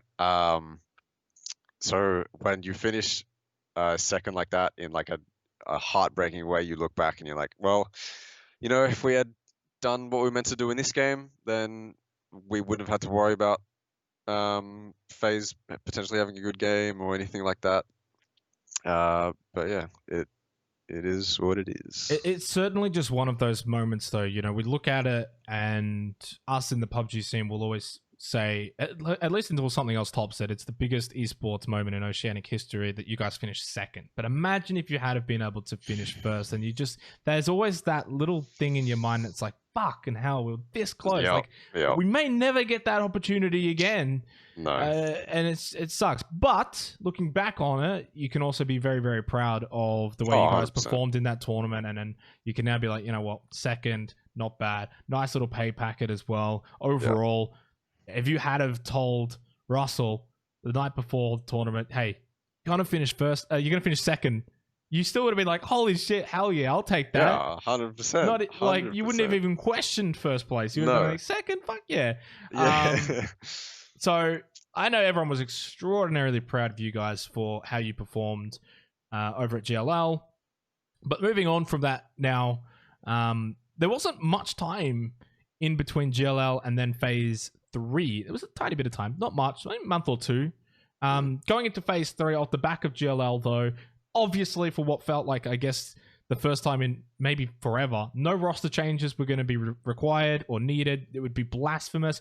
But were there issues with people poaching? Were there offers coming in for the likes of Luke, Zoid, Xtreme? Now, I've spoken with Zoid off anything before, and you know, like he used to say to me, like, he doesn't really get the offers that much. And that's because teams don't want to pick up an IGL. Not because he's a bad IGL, but because usually if there's a team, they've already got an IGL. You know what I mean? Like there's already someone there calling the shots.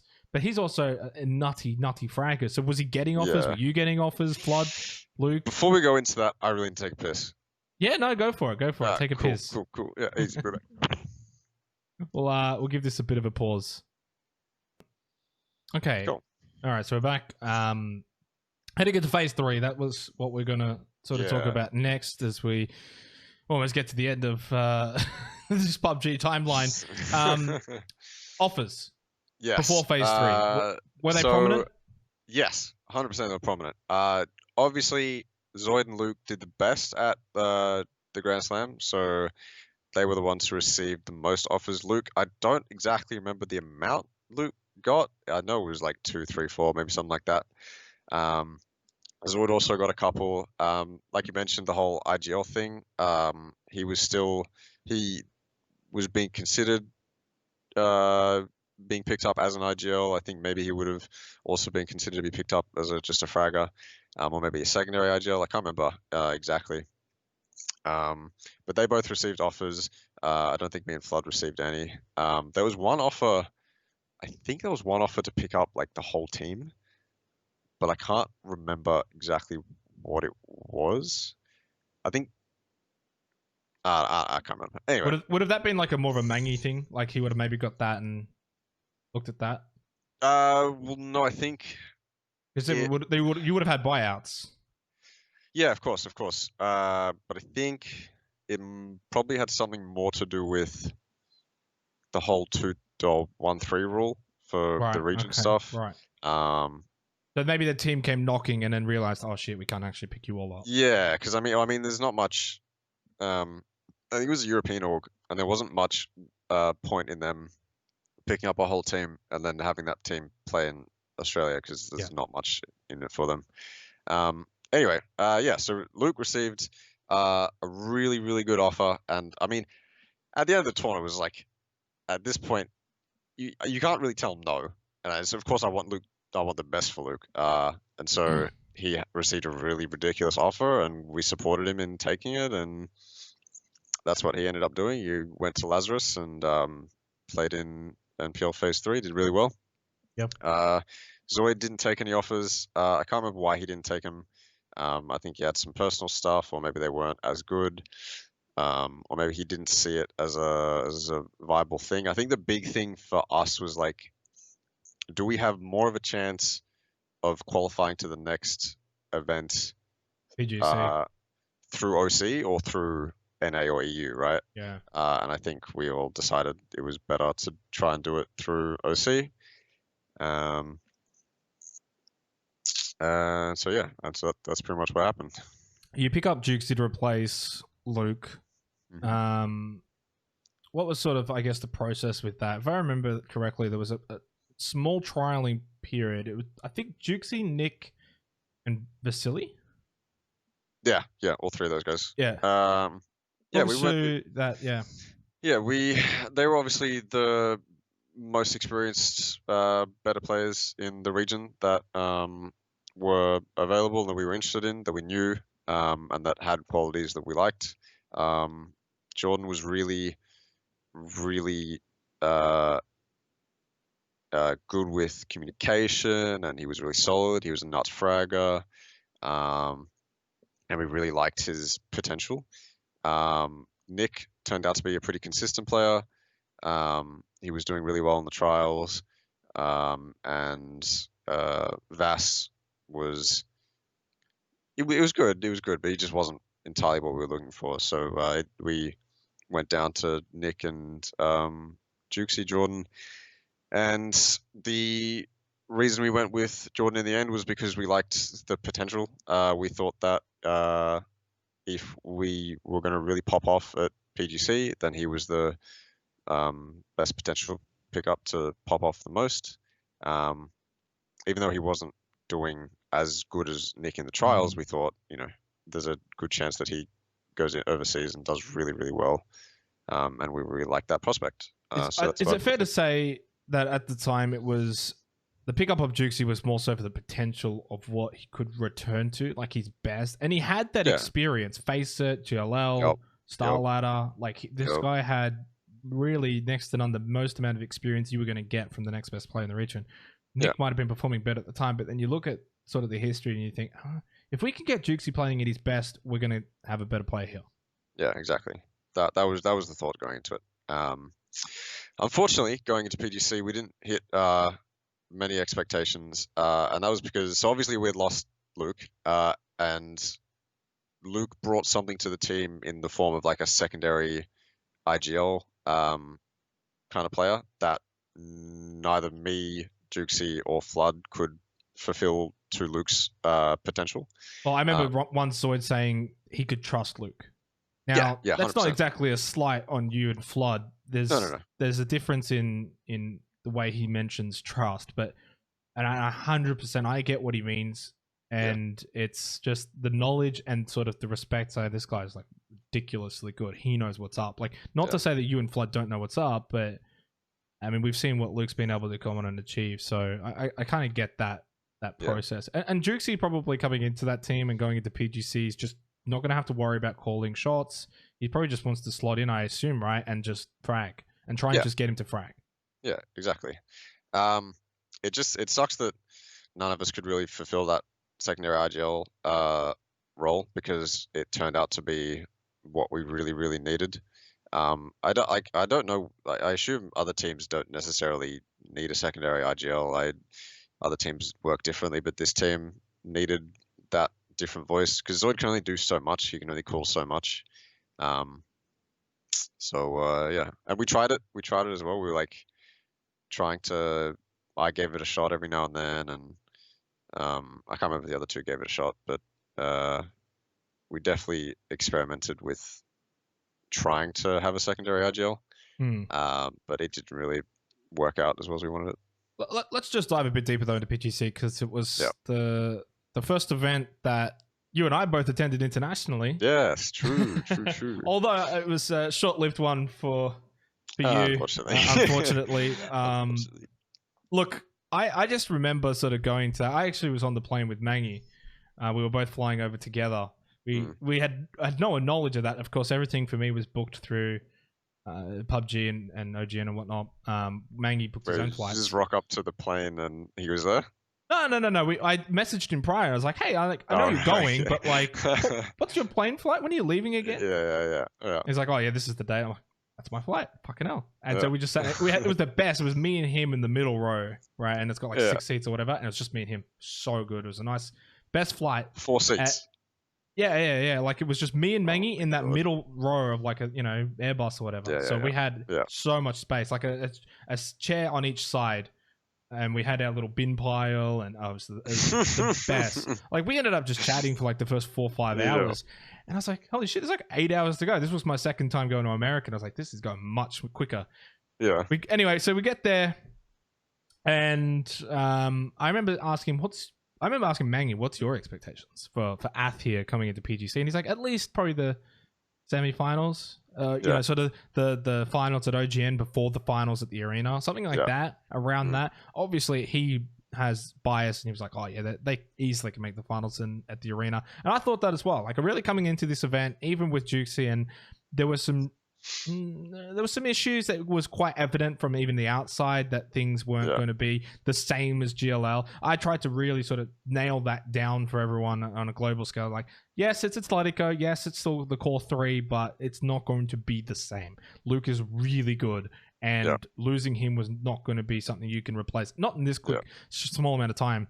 No. But I think we can both say it's fair. You guys still did really bad, especially during the group stage. Like, I'm looking at the teams that qualified. You should have been able to do better than that. You should have been able to get to the semifinals, which is what at least Vendetta got to. Vendetta was able to get, because there was only 2 teams that went. There was only the 2 Australian teams that went, and so Vendetta made it to semifinals, and that was sort of where I pegged both of you to make. But I thought Vendetta would fall out in the semifinals, so you guys would maybe get to the final 16. Yeah. Didn't even make the semifinals. No. The group stage didn't go well, and then the elimination stage you missed out. Brother, I was almost crying. I literally was like 1 point. The frag points, 1 point. I think it was 2 points.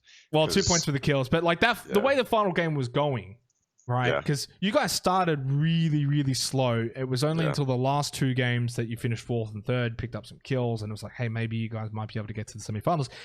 In my mind, and let me know how you guys felt, but I felt like if you could just get out of that fucking elimination stage, make it to next week, you can turn things around. Yeah. Or did you feel like even if, was it that doubt in the back of your mind where it's like, even if we make it to semifinals, I think that's where we end? No, you pretty much nailed the fuck coffin, whatever the fuck saying is. Yeah, if we got out of the group stages, group stage, then 100% it'd be a completely different mindset going into the next few stages, and I reckon there was a good chance we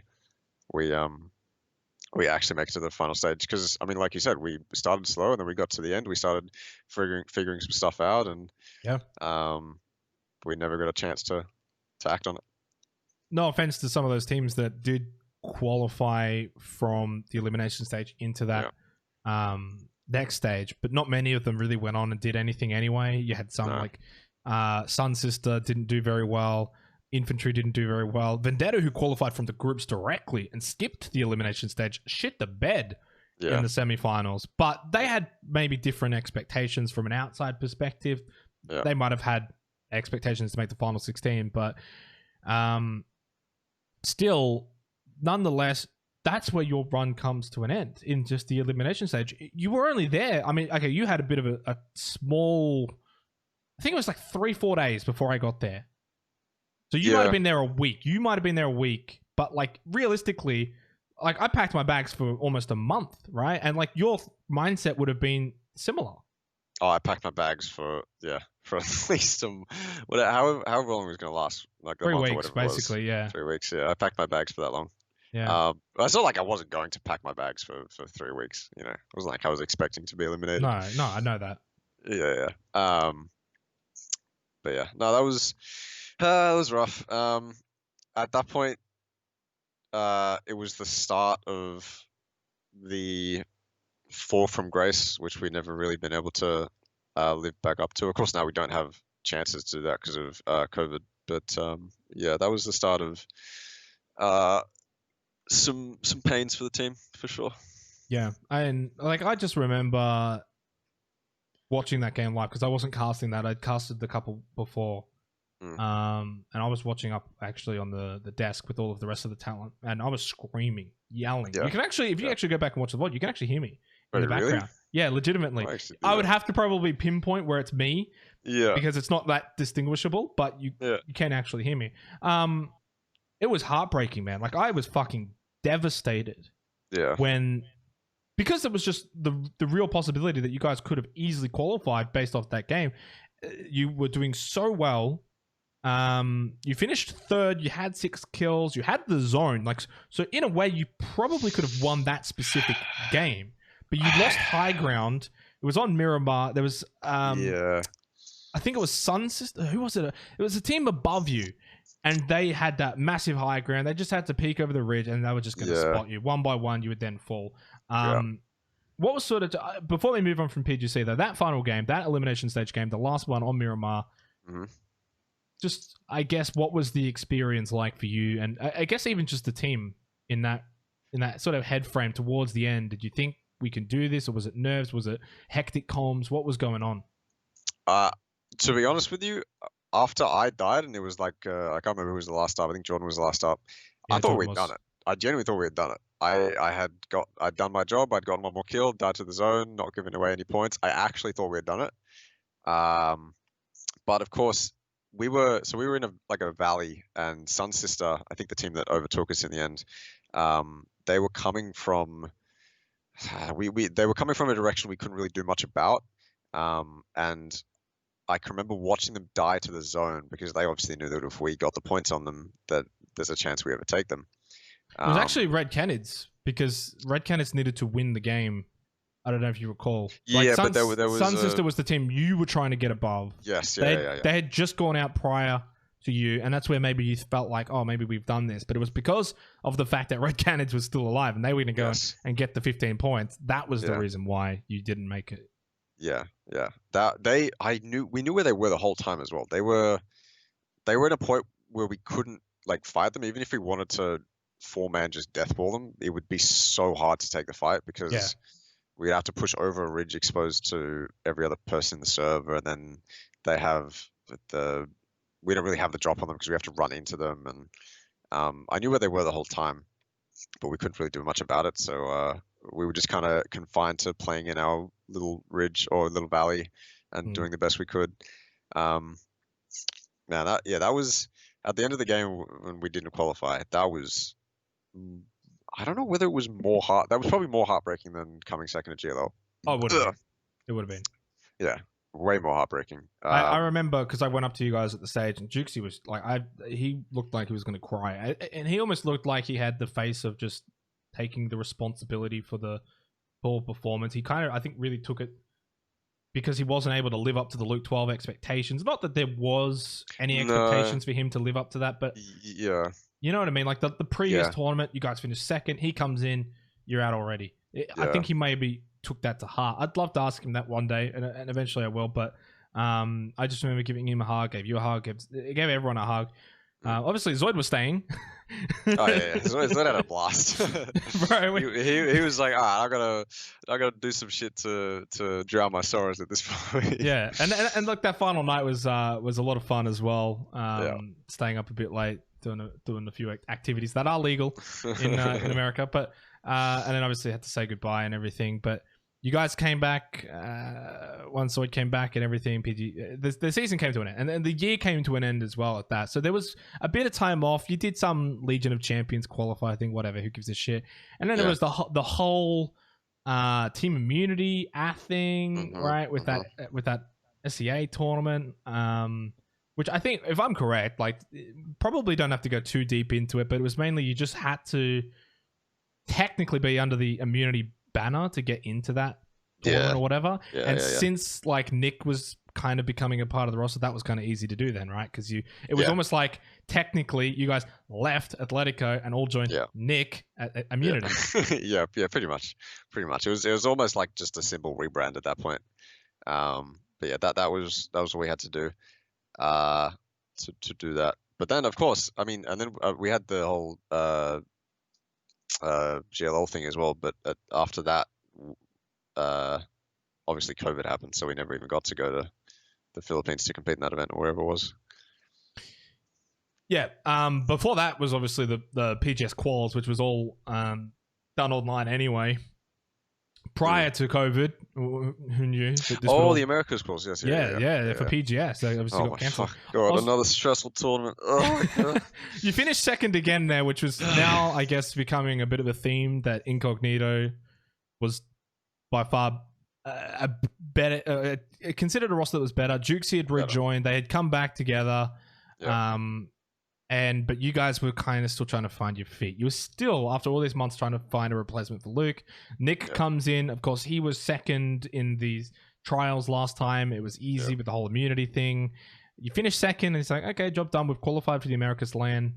It's hard to really, I guess, talk more about that because we didn't get to that point. I remember feeling just shy because I was like, oh yeah, I get to go back and have some more Chick-fil-A. Yeah, bro. You know how much I miss American fast food? It's actually ridiculous. Yeah, it's top tier. Yeah, but you guys as a team weren't doing bad. You just weren't the best team anymore. Yeah, at that point, it's like expectations is such a dangerous thing, especially when your mind is maybe as volatile as mine is, because you have expectations now. You've done really, really well at a certain event. You, on paper, should be the best team in your region, and then you start struggling. It's like, okay, you qualify, but you don't do it easily. You start to struggle. Your expectations, or you don't meet your expectations, and you just start to think like, where did it go wrong? What happened? Yeah, that phase was rough. Yeah, you were invited as well for the GLL thing that happened, as you were sort of talking about before. This was after the quals. That was all online, wasn't it? Yeah. GLL season 4. No. That was LAN. You guys went over there. Yeah, that's right. But you shit the bed. Pretty much. Yeah, again. Yeah. second last. Yeah, completely. Yeah, that's right. I completely forgot. I don't know why that skipped my head that wasn't a LAN. Because it would make absolutely no sense to have you guys playing online. Yeah. Very different, I guess, feel going into that to go from because like from what I remember, there was no qualifier, and then it was like, okay, GLL, like we'll invite Athletico because they performed so well last time, and it was still 3 out of the 4, but we all knew going into that you weren't going to finish second. You probably weren't going to finish top 8. I don't know if many really thought. Well, no, I'm just saying. I'm being honest here. Yeah. And I don't think anyone really would have thought you'd finish second last. No, not at all. No, I mean, same expectations were pretty much like top 10 or 8. Top 8 would have been nice, but yeah, top 10 I think was realistic expectations. Then at that point, it's like, okay, how much impact did Luke really have on that team? And then obviously he had a fucking huge impact. But at that point, we were still missing what I mentioned before, which was the secondary IGL. Someone who could really step up and give that other option that Zoid wasn't thinking about, or something like that. But yeah, that was a turning point for a lot of us, because it's kind of like you spiral down a bit and then you've kind of hit rock bottom now, so back to the drawing board kind of thing. Like now it's like, okay, whatever we have, whatever we're doing is not working, so we got to go back to the drawing board. Yeah, which I think has only just now, as of this podcast, is maybe only just now starting to be rectified, because after GLL, COVID happened, and no America's LAN, that was no longer a thing, so there was no PGS Berlin. Everything had to be restructured. There was a time where there was a lot of uncertainty, and there was a couple of like little local leagues like APL. You did the 303, XP Esports, but for the most part, even in these little local leagues, and while there wasn't a lot of importance placed on them, you guys still just weren't performing, and it was very noticeable. You've gone from first and seconds for basically the entirety of 2019 to now 8th, 15th to 13th in the PCS Asia Pacific, which we'll get into now because that's from GLL to PCS it's almost a 3-month gap. Bit of time, and as I mentioned, those little tournaments. You come into PCS APAC now, you get invited in because, of course, you were going to go to Americas, Incog, now known as Fury, and Ferox, of course. Playing against Southeast Asia, besides scrims, there hasn't actually been something that you personally have really dealt with much in your career because a lot of NA focus, a lot of the international stuff hasn't had a lot of these SEA teams. So, in essence, this is a new environment for you. What's your frame of mind going into PCS APAC for the Charity Showdown? Is it very much just, let's see where we're at? You know, we've picked up Linksy, which I'll sort of touch on him a little bit more after you sort of give your thoughts here, but let us deep dive into your brain. So it was I mean, I would have expected to perform better. So like you said, SEA is a new region to us, and there's definitely some things you have to adjust to when doing it, but we shouldn't have to adjust to it so much as to then come 13th, right? Like we should be higher than that, even though we're adjusting to a new region, right? We understand going into it. We kind of knew how SEA played. We had done some stuff with them in the past, you know, scrims and run and stuff like that. And there might have been a tournament or two, like a low tier tournament or two. But SEA was obviously still is a pretty crazy region, and we knew that.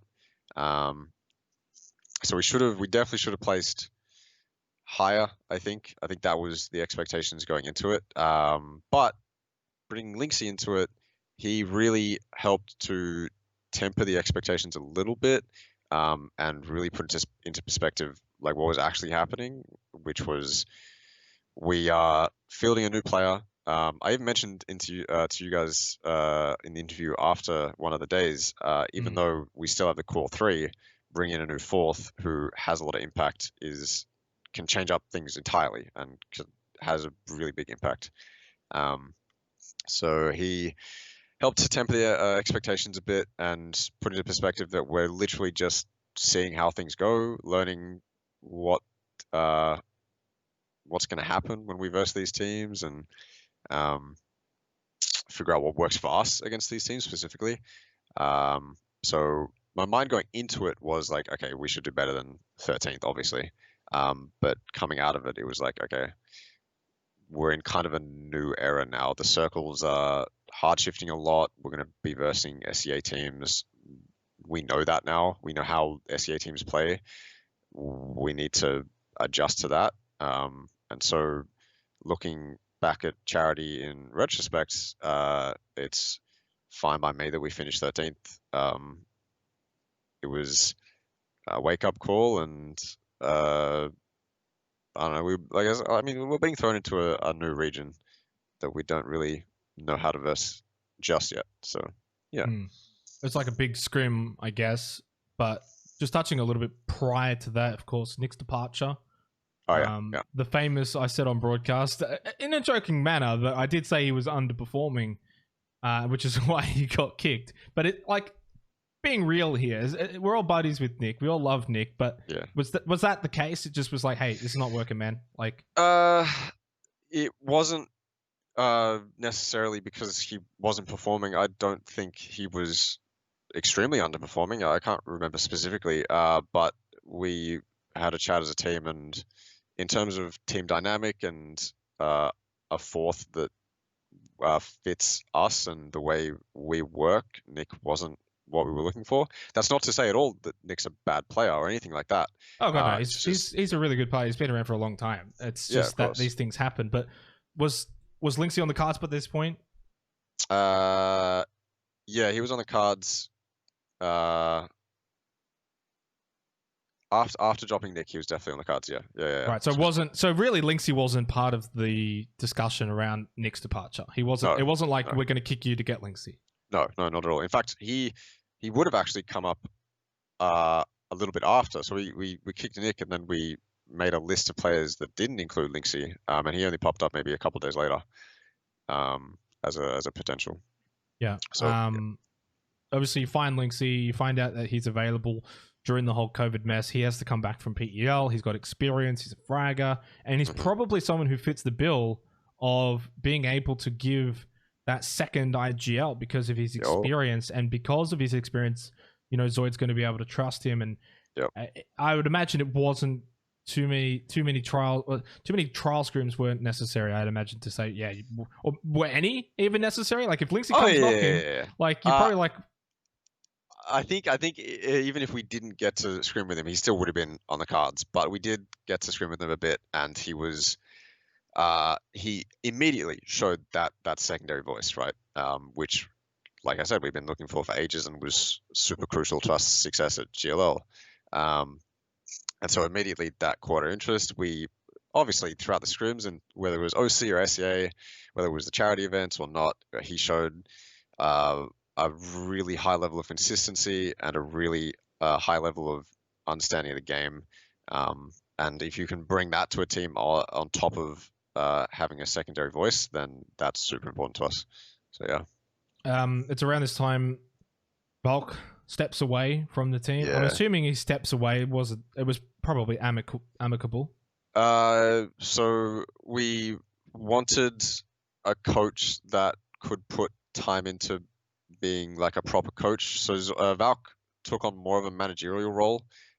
He did help us a lot with a few things when it came to the game, but for the most part, he was definitely more of a manager. And he was losing more and more time because I think he's got uni and stuff, and a job and stuff like that, right? Yeah. So Zoid had a chat to him and said, "Look, we are going to look for an actual coach. You should probably focus on uni or whatever it is." And yeah, completely mutual, completely understandable. And yeah, that's what happened with that. You had ammo for a while, but it was like what, the VOD recorder? Was that the case? Was he actually just a VOD recorder, and then maybe you guys wanted more from him, or was he always a coach from the go? He showed interest in helping us out a bit, and then he just said he'd do the VODs as well. But no, he started showing interest when Nick was on the team. He started because he's from North America, right? So he was up for NA scrim time. And he showed interest in helping us out in NA scrims and stuff like that. And he's a player himself, and he can also do some managerial stuff here and there. So we just said, yeah, whatever. We'll pick you up. You can be our coach if you want to, and we'll go from there. I mean, without being rude to Ammo, but how much of his coaching is really applied to the team? Because when an outsider would think, oh, he's the coach of Athletico, he's like the brains of the outfit. Like, without discrediting what he does, how much does he actually provide for the team as a coach? He doesn't provide like an exceptional amount. He's definitely more of a chill kind of coach. Like, he's obviously there for games and stuff, and he'll give his input and he'll create maps for us and stuff like that. Like he does provide good input, and he's actually like not like he's pretty smart when it comes to the game. Yeah. So he provides some stuff to us, which is helpful. And then of course we touched on the charity showdown, and very much was sort of that scrim mentality. But then shortly afterwards, an offer comes in to young boy Fludd from Battle Arena Elites prior to PCS quals, which everyone obviously knew was coming up. Dates just weren't quite as well known. From my understanding, he wasn't the only one who got an offer. Did Zoid get an offer? But it was not to his liking? Zoid, I think he had an offer, but I think it was before Fludd left. I think it might have been an EU offer. I actually can't remember. But it wasn't an SEA offer or anything. It would have been an EU offer. Regardless, he didn't take it. Linksy had the same offer from B.A.E. Right. Okay. As well. But yeah. So you probably, I'd imagine Fludd and Lynx would have disclosed this with the team. So as a team, you would have known that you're going to have to find someone else. So we decided on Linksy, and then Fludd got the offer. And to be honest, it was a ridiculous offer. Like he might not have been the smartest if he didn't take it, kind of thing. So he came to us and said, like, this is actually a really hard decision for me, but I think it might be the smarter thing to do. Obviously, because money's a real thing in this world, and you have to consider that. Yeah, of course. Yeah, so he decided to go with it. I respect it completely. If I got that offer, it would be super hard to have to decide between the team and money or whatever it was. Plus, like, the team itself, like, on paper, was pretty strong, right? Oh yeah, for sure. I mean, and they were performing exceptionally well heading into PCS, right? PCS quals is another matter for the just complete shit show that was for them. But I don't think you could have blamed Fludd for taking that offer, even with PCS quals around the corner, which of course it was around the corner, and you did have to find a fourth. How quickly did you settle on Niku's? Pretty quick. There wasn't, at this point in the OC region, there's not many players that kind of catch your eye if you're a top team looking to pick someone up. There's a few, obviously, and Nico's being one of them. I think a lot of the people on Carnage, if not all the people on Carnage, who obviously qualified, are really good prospects if one of them was to leave and search for another team. But in terms of other players, it's really hard now in the OC region, because we're looking for someone with, like, ideally international experience, shows really good prospects, and is consistently able to, like, provide survivability and impact on the team, right? As well as that fragging power. And that's hard to find in OC. So, and while Nico doesn't have too much international experience, because he's never gone overseas or anything, but he's played against European teams, stuff like that, he does fit the bill in terms of being a fragger, being consistent, having a level head. So, yeah. Not a hard decision. He's a very good player, and yeah, seems like the fit's been pretty decent so far in what is only a short amount of time. Of course, PCS quals, as it was only a couple of days ago, really. Now, in the very recent, as we get towards the end of this, obviously departure away from Athletico. I knew that there were things going on with Maggie, so I knew that he had pulled back. And for those who maybe didn't quite catch, but there were a lot of sort of people who used to work with Athletico left a few months ago, and they all kind of just left in one hit. So it was very much something was going on. I would imagine you guys were kept in the loop the whole way through. Not until kind of towards the end. Obviously, we could see that people were leaving Ath and stuff like that. We didn't really know what was happening. We knew that Maggie had stuff going on. Like, we knew that. We knew that it was hard for him to dedicate time to the org. So we knew that, but we didn't really know to the extent. He was gracious enough to keep us in the org and offer his help to us, even though he was planning on shutting it down a while ago. So grateful for that. But yeah, I mean, we weren't too fussed either way. We weren't entirely. It's not like we were missing out on much at this point, because it's not like we could leave Ath and then immediately find an org that could salary us or provide an immense amount of support, or anything that Mangy couldn't, like, off the bat. So we weren't too fussed either way. But yeah. You created Astra now, which is what you're, as of right now, currently part of. It's obviously not a real organization, but it is always nice to have a bit of branding and look professional. Whose sort of idea was this, the whole Astra thing? So it was an idea for all of us. We all knew that it would come eventually, and we just decided to do it recently. I think Linksy really nailed it into us. We just want to make sure that people know that like we're available to be signed, picked up, supported. Whereas when we were in Ath, people might look at that and be like, oh yeah, that team's already being salaried or they're all on contract, they'll have buyouts or something like that. So we just want to rid all of that and make sure that everyone knows like they're a free agent team and they're easily pick upable. So yeah. And obviously, as one of the casters, would probably be mentioning it, but one of the things that our job is usually to do with things like this is to mention on broadcasts, like Astra is looking for an org, that they're not like a real org. And because I know in the past, and not just in PUBG, but in esports in general, some teams sort of shy away from trying to have a banner that looks almost like an org, right? Because you could probably have some people who would be mistaken and think it is an org. Yeah, because it's clean, it's nice. Yeah, when it's not. Whereas, like looking into like the Rainbow Six Siege scene, there's literally a team called LFO because it just says looking for org. Yeah, and there's one before that, like that was similar as well, and I mean, it just doesn't look good. No, well, we discussed that idea of literally calling ourselves Orgless or LFT or whatever it was.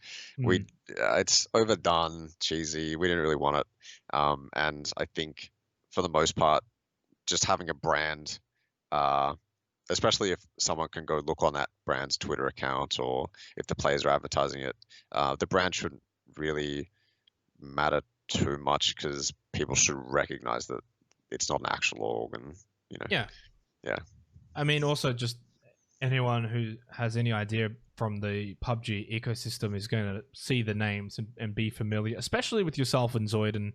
And you guys, what's your bond for you and Zoid? Because we're at we're in the present state now, and anything from here on out, and the rest of this is all future or sort of reminiscing here. But like, you guys have been together for a very, very long time. There's been a break when you went to North America.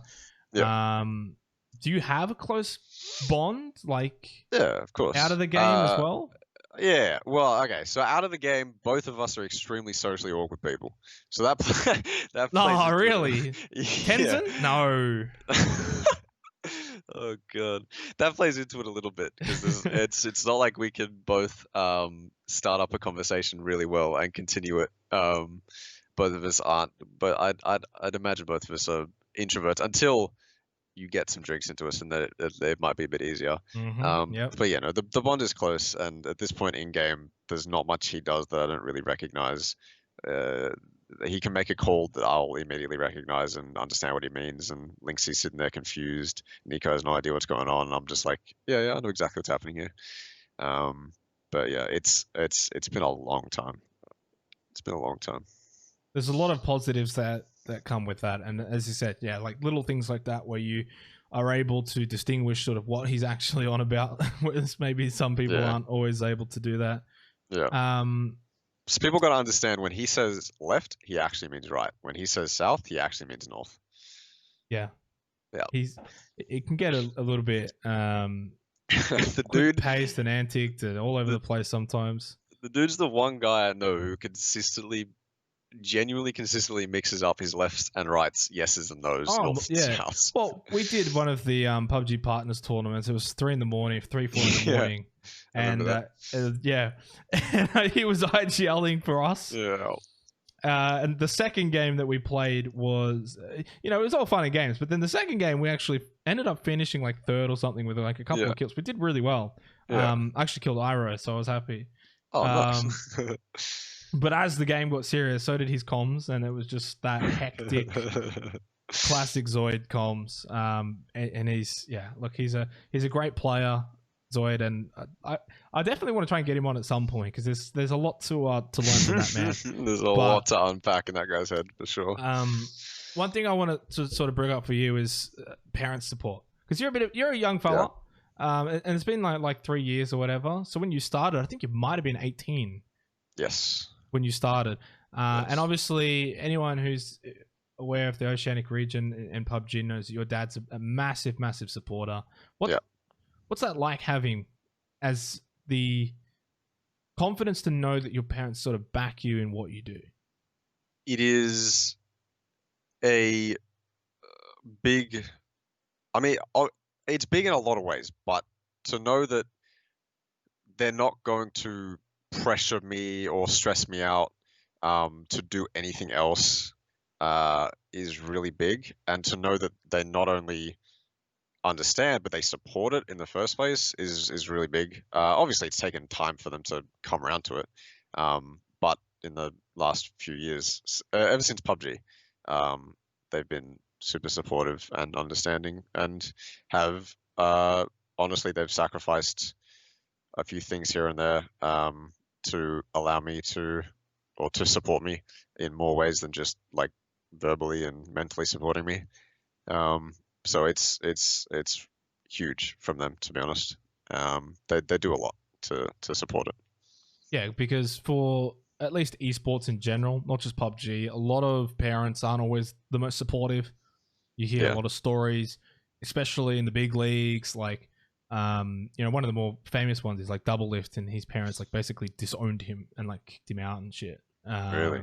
Yeah, like I don't know if it went to those lengths. No, I'm pretty sure it did, because I remember he ended up on like someone's couch. Oh, really? Jesus. Yeah, it got bad. So different background, different family lifestyle, of course, but these things are normal. These are as esports becomes more relevant and more mainstream, I don't think there will be as many issues, and it's not then something of a topic.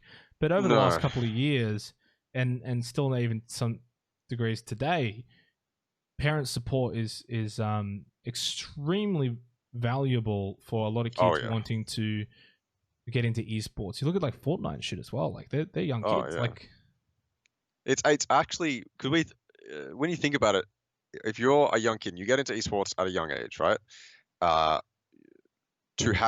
To be able to go into your older teen years and then even to your young adult years, if you don't have that support, it's harder to break that barrier between you and your parents, where it's like, now they understand because now you've made some money or something, right? You have to, I'd imagine the barrier itself is like, okay, here's a paycheck that I got for this amount of money. Like, this is actually viable. Just, support me, trust me, believe me, whatever, right? I'd imagine that's the barrier. And that's hard to do without having done it for years and years and years. I think Fortnite is a little different because money's just thrown at that. But I mean, it would be most likely the same for someone who is my age who wanted to start a business, right? Like, if I wanted to get into designing clothes or something, I would need to do a similar job of convincing them that this business I was starting is actually going to work out, right? I'd have to show them, like, this is, I've sold this many t-shirts or whatever it is, like, this is actually going to work, please support me. It's similar in that aspect, but I think there is a certain barrier that you have to break. I think it's pretty black and white. But yeah, I broke that barrier when I started traveling overseas and stuff.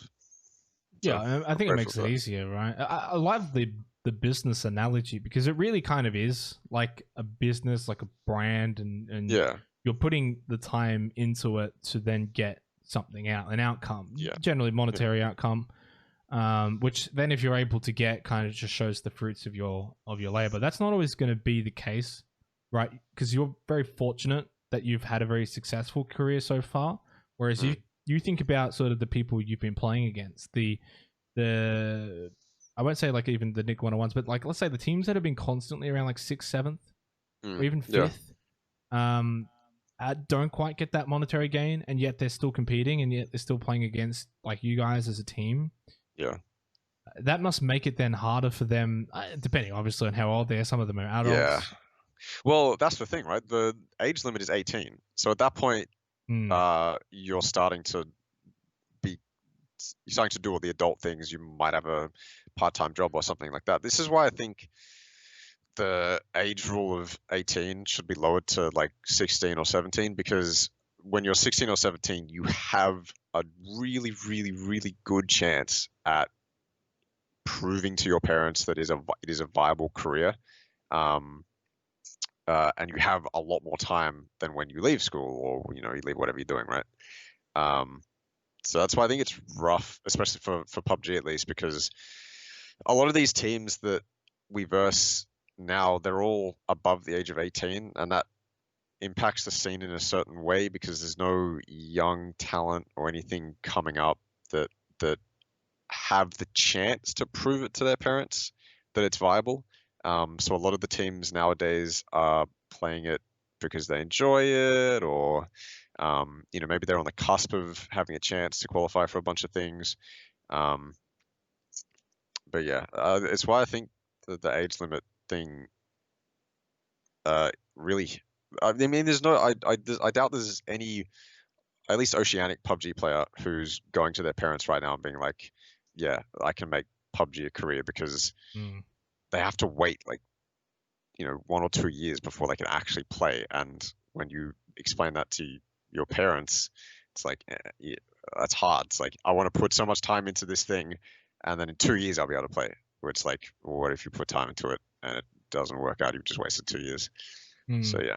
What if the game's even there in 2 years, right? Like exactly. The health of sort of PUBG as a game, as an esport, is constantly in question. Yeah. More so now than ever. I mean, 2019 was a very healthy year. It was a very, very good year for PUBG. And look, coronavirus has affected everything and everyone. So I would say it would be unfair to label coronavirus as sort of a killer to PUBG. But we all sort of saw the off season, and things just were already like the fact that the quals for PGS were all online. There was no longer any AUNZ champs. Funding was being pulled. Yeah. And, it was already looking a little bit downhill. Almost in hindsight, PCS is probably a better fit in the way that 100%. we've gone to APAC and everything. Yeah. But sort of PUBG as a game is... it's going downhill. I mean, you're not going to just... I'm not fluffing it up. Like, you look at the Steam stats, and there needs to be a change. And obviously, you kind of touched on the players who then come through the scene. There hasn't really been many, if any, players coming through the scene in the last year. Yeah.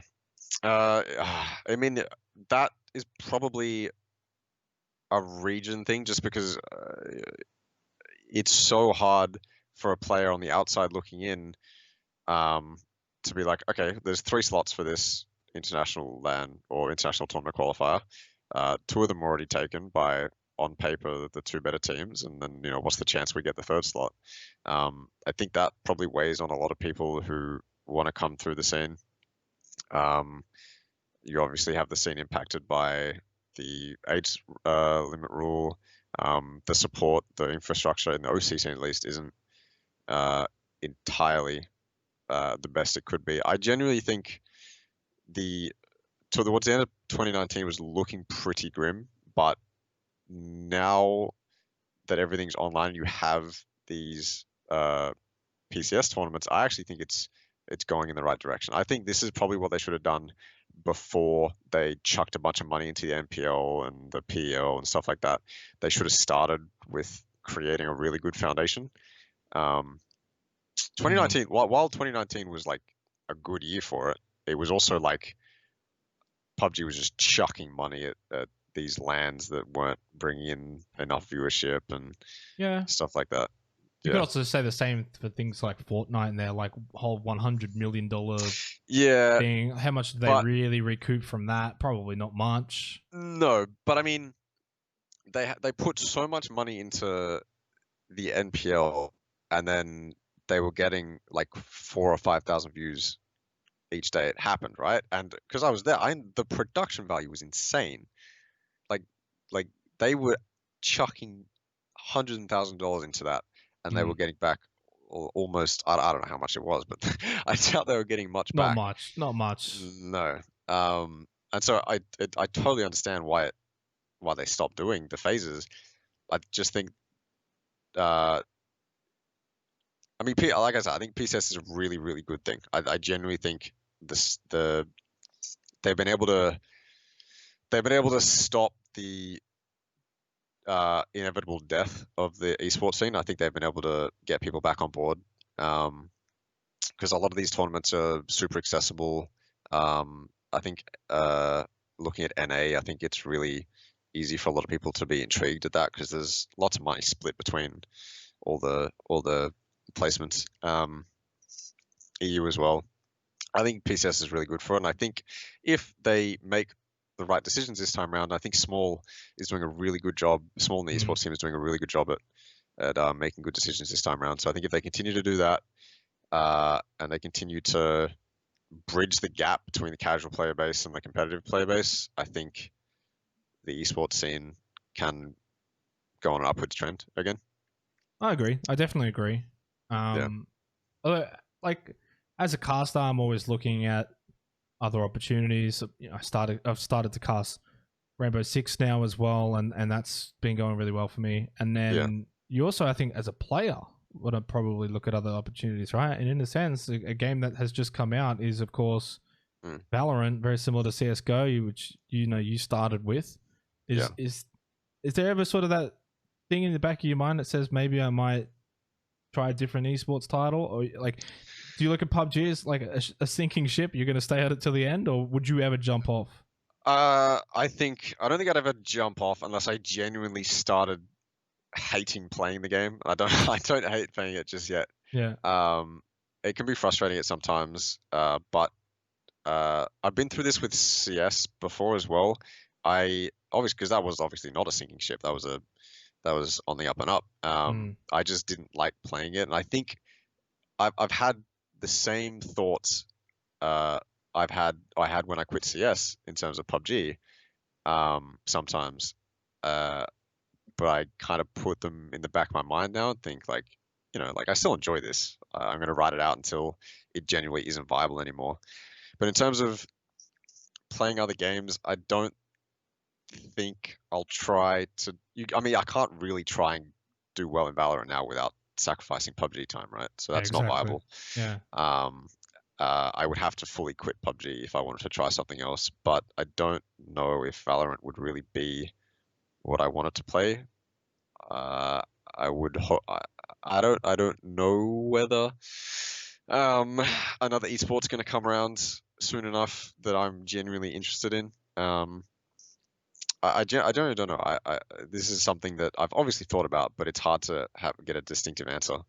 But also at the same time, right? You've been a pro now for 3 years, and I mean, there's no secret in terms of the age debate. When do players stop, at their prime? When does that end? You've got some CSGO players who are playing into their 30s, but for the most part, some people think it's like once you hit 25, 26. How much longer do you see yourself sort of competing? Like, ideally, you're going to probably say for as long as possible, but from a realistic point of view, right? Like, is it simply like, okay, until PUBG comes to an end, and at that point, maybe I'm like 25, 26, depending on how much longer that goes for, and then I'd say that, would you then still consider playing something else professionally? Realistically, it depends what shows itself at that time. Okay, so I've thought about this in terms of what I want to do for the rest of my life, or like the kind of long-term future, and there's no guarantee that I'm going to continue to deeply enjoy competing. I think I really want to give like streaming like a really solid go. I want to give some other career paths that maybe have to do with business or something like that a try. I've rarely had the time in my life to do stuff outside of play video games competitively. So maybe doing something away from video games would be good for me. I'm genuinely not sure. I could even get into broadcasting if I wanted to do it. I don't know. There's a bunch of things that I could do, but I think you're pretty accurate in terms of like, if PUBG does die down and nothing else interests me by the time I'm or it could be even earlier, like 23, 24, I would want to completely move on.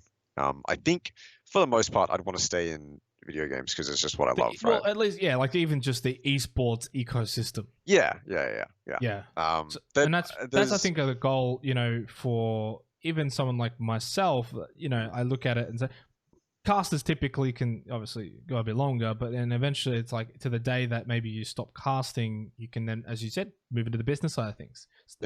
Whether that's like an ESL or like a Fortress Melbourne or things like that. Those are always viable. And I think for someone like yourself as a player, and I think the future is going to be similar in the sense that you're probably going to have 16-year-olds start going pro. They'll probably play for about 10 years, maybe 12, 28, 30 will be like the extreme players, like who just are ridiculously good. And then they'll move into like maybe talent or the business side of things. And then that should be the pathway for esports as a whole. So you'd be all you would be kind of doing is sort of trend setting and being like those before us, moving into those things. You know, like Mike's used to be a commentator. Now he's doing all this project stuff at ESL. A lot of the guys actually at ESL who are in those big positions used to commentate, for instance, and probably before commentate, maybe used to play games at least professionally. So that pathway is kind of there. And I think it's good that you're already sort of thinking about those things. Like in an ideal world, you'd probably play PUBG for another 8 years at best. I don't know if I can stand it for that long, unless it's like unless it like picks itself up and the actual game becomes fun again. Or even if there's like, I don't know, the infrastructure just gets wildly better, and who knows, maybe you even are still in Australia but you're playing LANs every 3 months and there's money in it, like sure. But yeah, that's definitely the pathway, and I think it's something of a healthy debate that probably needs to be had with a lot of players, and not just in PUBG but in OCE in general, that you're not going to be playing forever. And, no, of course. And there's always something after that, though. As long as you're looking in the right place, like even streaming could be a placeholder until you get more into the business side of things. Yeah, exactly. I mean, that's more the direction I'd want to go if I decided to stop playing in the next 6 months to a year, which I don't think is going to happen. But after that, it'd be like, okay, while I figure out really where I want to go for the next 3 months, let's just like stream as much as I can and see where that takes me. I almost feel like I'm spelling the demise of Xtreme already. I hope that's no. That's definitely not the case. I mean, there's a few things that could happen that would make me want to stop playing, but right now I don't have much interest in not playing. I mean, even if like worst case scenario I get dropped or whatever, right? Which I don't think is going to happen anytime soon. But if I did, I could search for a team in SEA or NA or EU even, and I'd still have a career path. And even if it took me, so I get dropped, and then for the next 3 months I don't have a team in NA or EU or whatever, then you know the 3 months after that where I have a chance of getting another team, and then 3 months after that, and then 3 months after that, and then yeah, I definitely can't see you getting dropped considering you're still one of the best players. No, like worst case scenario, right? Worst case scenario. Who do you think is the best player in OC right now? I think Wykick's definitely up there. He's just incredibly consistent and incredibly good. I think now that Linksy's back, he can compete for that title. Fludd is definitely up there as well. You haven't mentioned Zoid yet. Zoid, if Zoid actually played PUBG a lot, not Tarkov. No, not Tarkov, not RuneScape. If he actually played it, then he'd be up there in contention. But I can't like put him above Wykick, who's consistently top fragging every OC event, right? But do you put? I mean, well, is Wykick the IGL? I think Inside is IGL. I could be Inside, wrong. yeah. But like, I would put stock into the fact that Zoid is the IGL and he frags. I think that's something. Yeah, 100%. But I can't willingly put him up there if he doesn't play that much PUBG. Yeah, you know, I respect that. I mean, he's definitely up there. Like he's in the same vein as Fludd or Linksy as well. But I think the person standing out right now is definitely Wykick. There's no wrong answer in that regard as well, and I definitely agree. You know, Wykick and Mukau has been Also very versatile and has been a staple for a very, very long time and is consistent. And you're right. I think if Zoid were to play more, but the thing is, well, is Zoid used to play a lot of PUBG as well, and I think it's only been more recently. And even then, it's probably just a phase of, it's a new wipe in Tarkov, or there's new content in RuneScape or whatever. Yeah, of course. But at the end of the day, he still frags out. He still gets the job done. What's been your best career moment so far, besides GLL, right? Because that's the easy answer. What's second best for us? I think second best is winning that game with Tainted Minds at Starladder. That's just the one thing that like pops into my head. I think there are career moments that exclude PUBG things that I've been able to do that exclude PUBG that are really cool. Like I was given the opportunity to go to Vegas and just for a day and do like a cool thing with the company that did MPL. I did the whole casting thing with MPL, stuff like that. Stuff that isn't directly related to performing in PUBG that I've been blessed enough to do that are really, really fun. But I think with PUBG, it was probably winning that first game because it was the first game that OC team had ever won in PUBG. Yeah, I mean that you've got a couple of decent highlights there that are not just necessarily your own highlights, but as a region, in the history books, right? You were on the first team to win a map overseas. Oceania is a region that hasn't generally done well in any esports title overseas, and then of course you go over to GLL and you get second.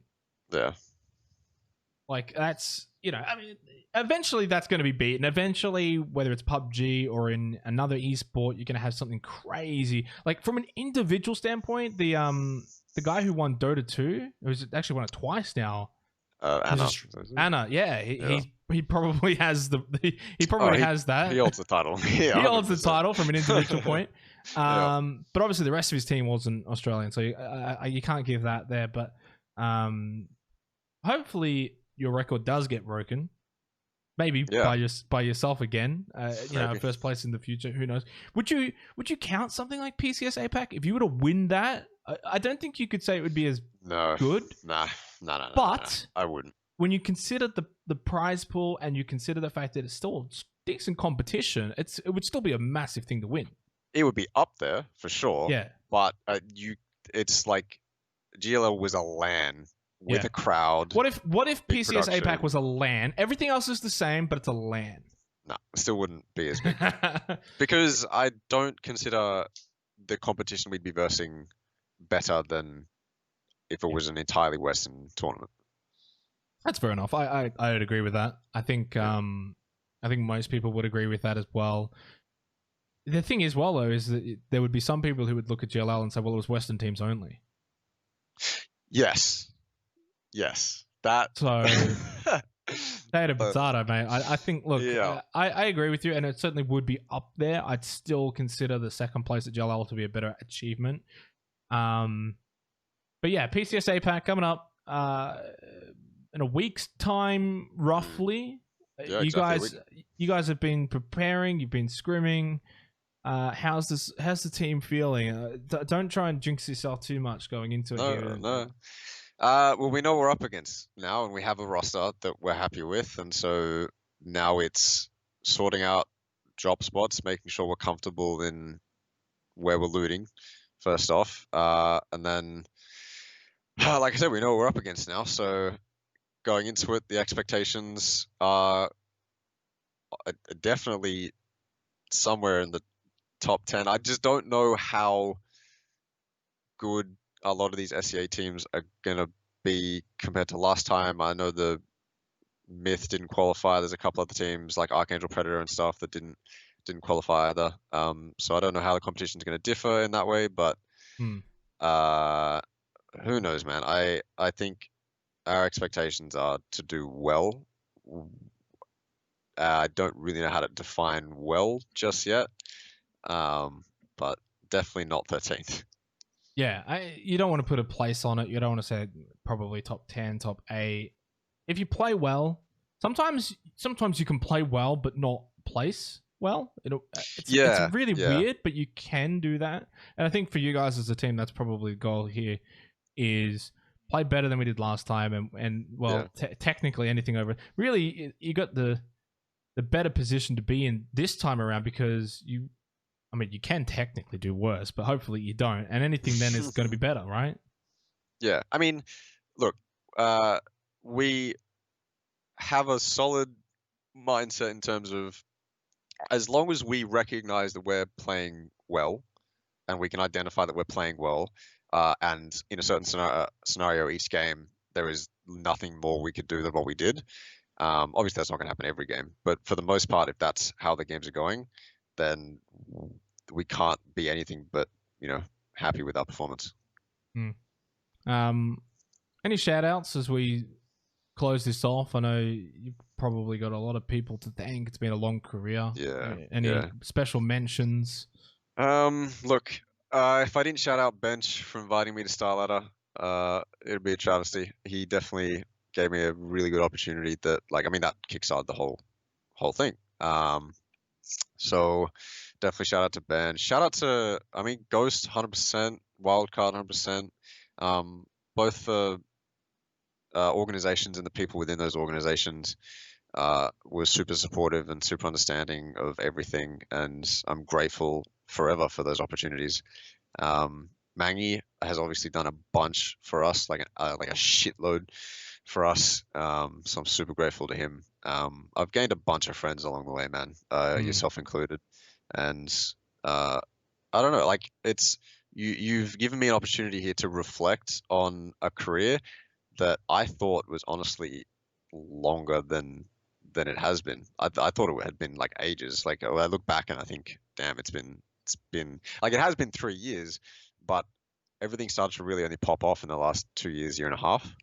And that actually excites me, because going forward, there's tons of stuff that I could do in the next 2 years that may or may not top the last couple of years. But yeah, shout out to my parents as well, 100%. I mean, I can't ignore them. Yeah, exactly. Yeah. You've had a very, you mentioned it feels like it's been a long career. You've done a lot in a short time. That's the thing, right? So you've really condensed a really long career into 3 years. Hopefully it continues even more, but I can understand why you think it feels like it's been a long career. Yeah. I wanna the second place at GLL has been looming on my mind for ever since it happened. I want to get back to a point in my own individual play and the team's play that I'm with where I can say we're close to that level again. And I don't think I could be entirely happy with where I'm at if we didn't get back to a point like that. We don't have to come second at a GLL event or anything like that. I just want to get back to a point where we're dominating OCE and we're going overseas and doing well against international teams, and we're consistent with it. I'm not expecting it to be a perfect all the time, but I have that in my mind because it's happened before, and I want to get back to that point. So that's what I'm working towards right now. No, look, I think you will eventually. It may take a couple more months. Who knows? Maybe it'll be in a week or so when you guys play at PCS APAC. It's hard to really gauge sometimes when everything just sort of clicks. And as we spoke about before going into GLL, none of us could have imagined what was sort of going to take place after that. And who knows, PCS might be the same. But yeah, I've loved having you on the show. You're an absolute stud. You're a gamer, you're a fragger. Best of luck actually for 8 days time, 9 days time, whatever the PCS APAC. So this in a week. In a week, days. 7. There you go. Even better. I know you're going to do absolutely amazing. Thanks again for coming on the show, buddy. Much love. Thanks for having me, mate. I appreciate it. That'll do us there.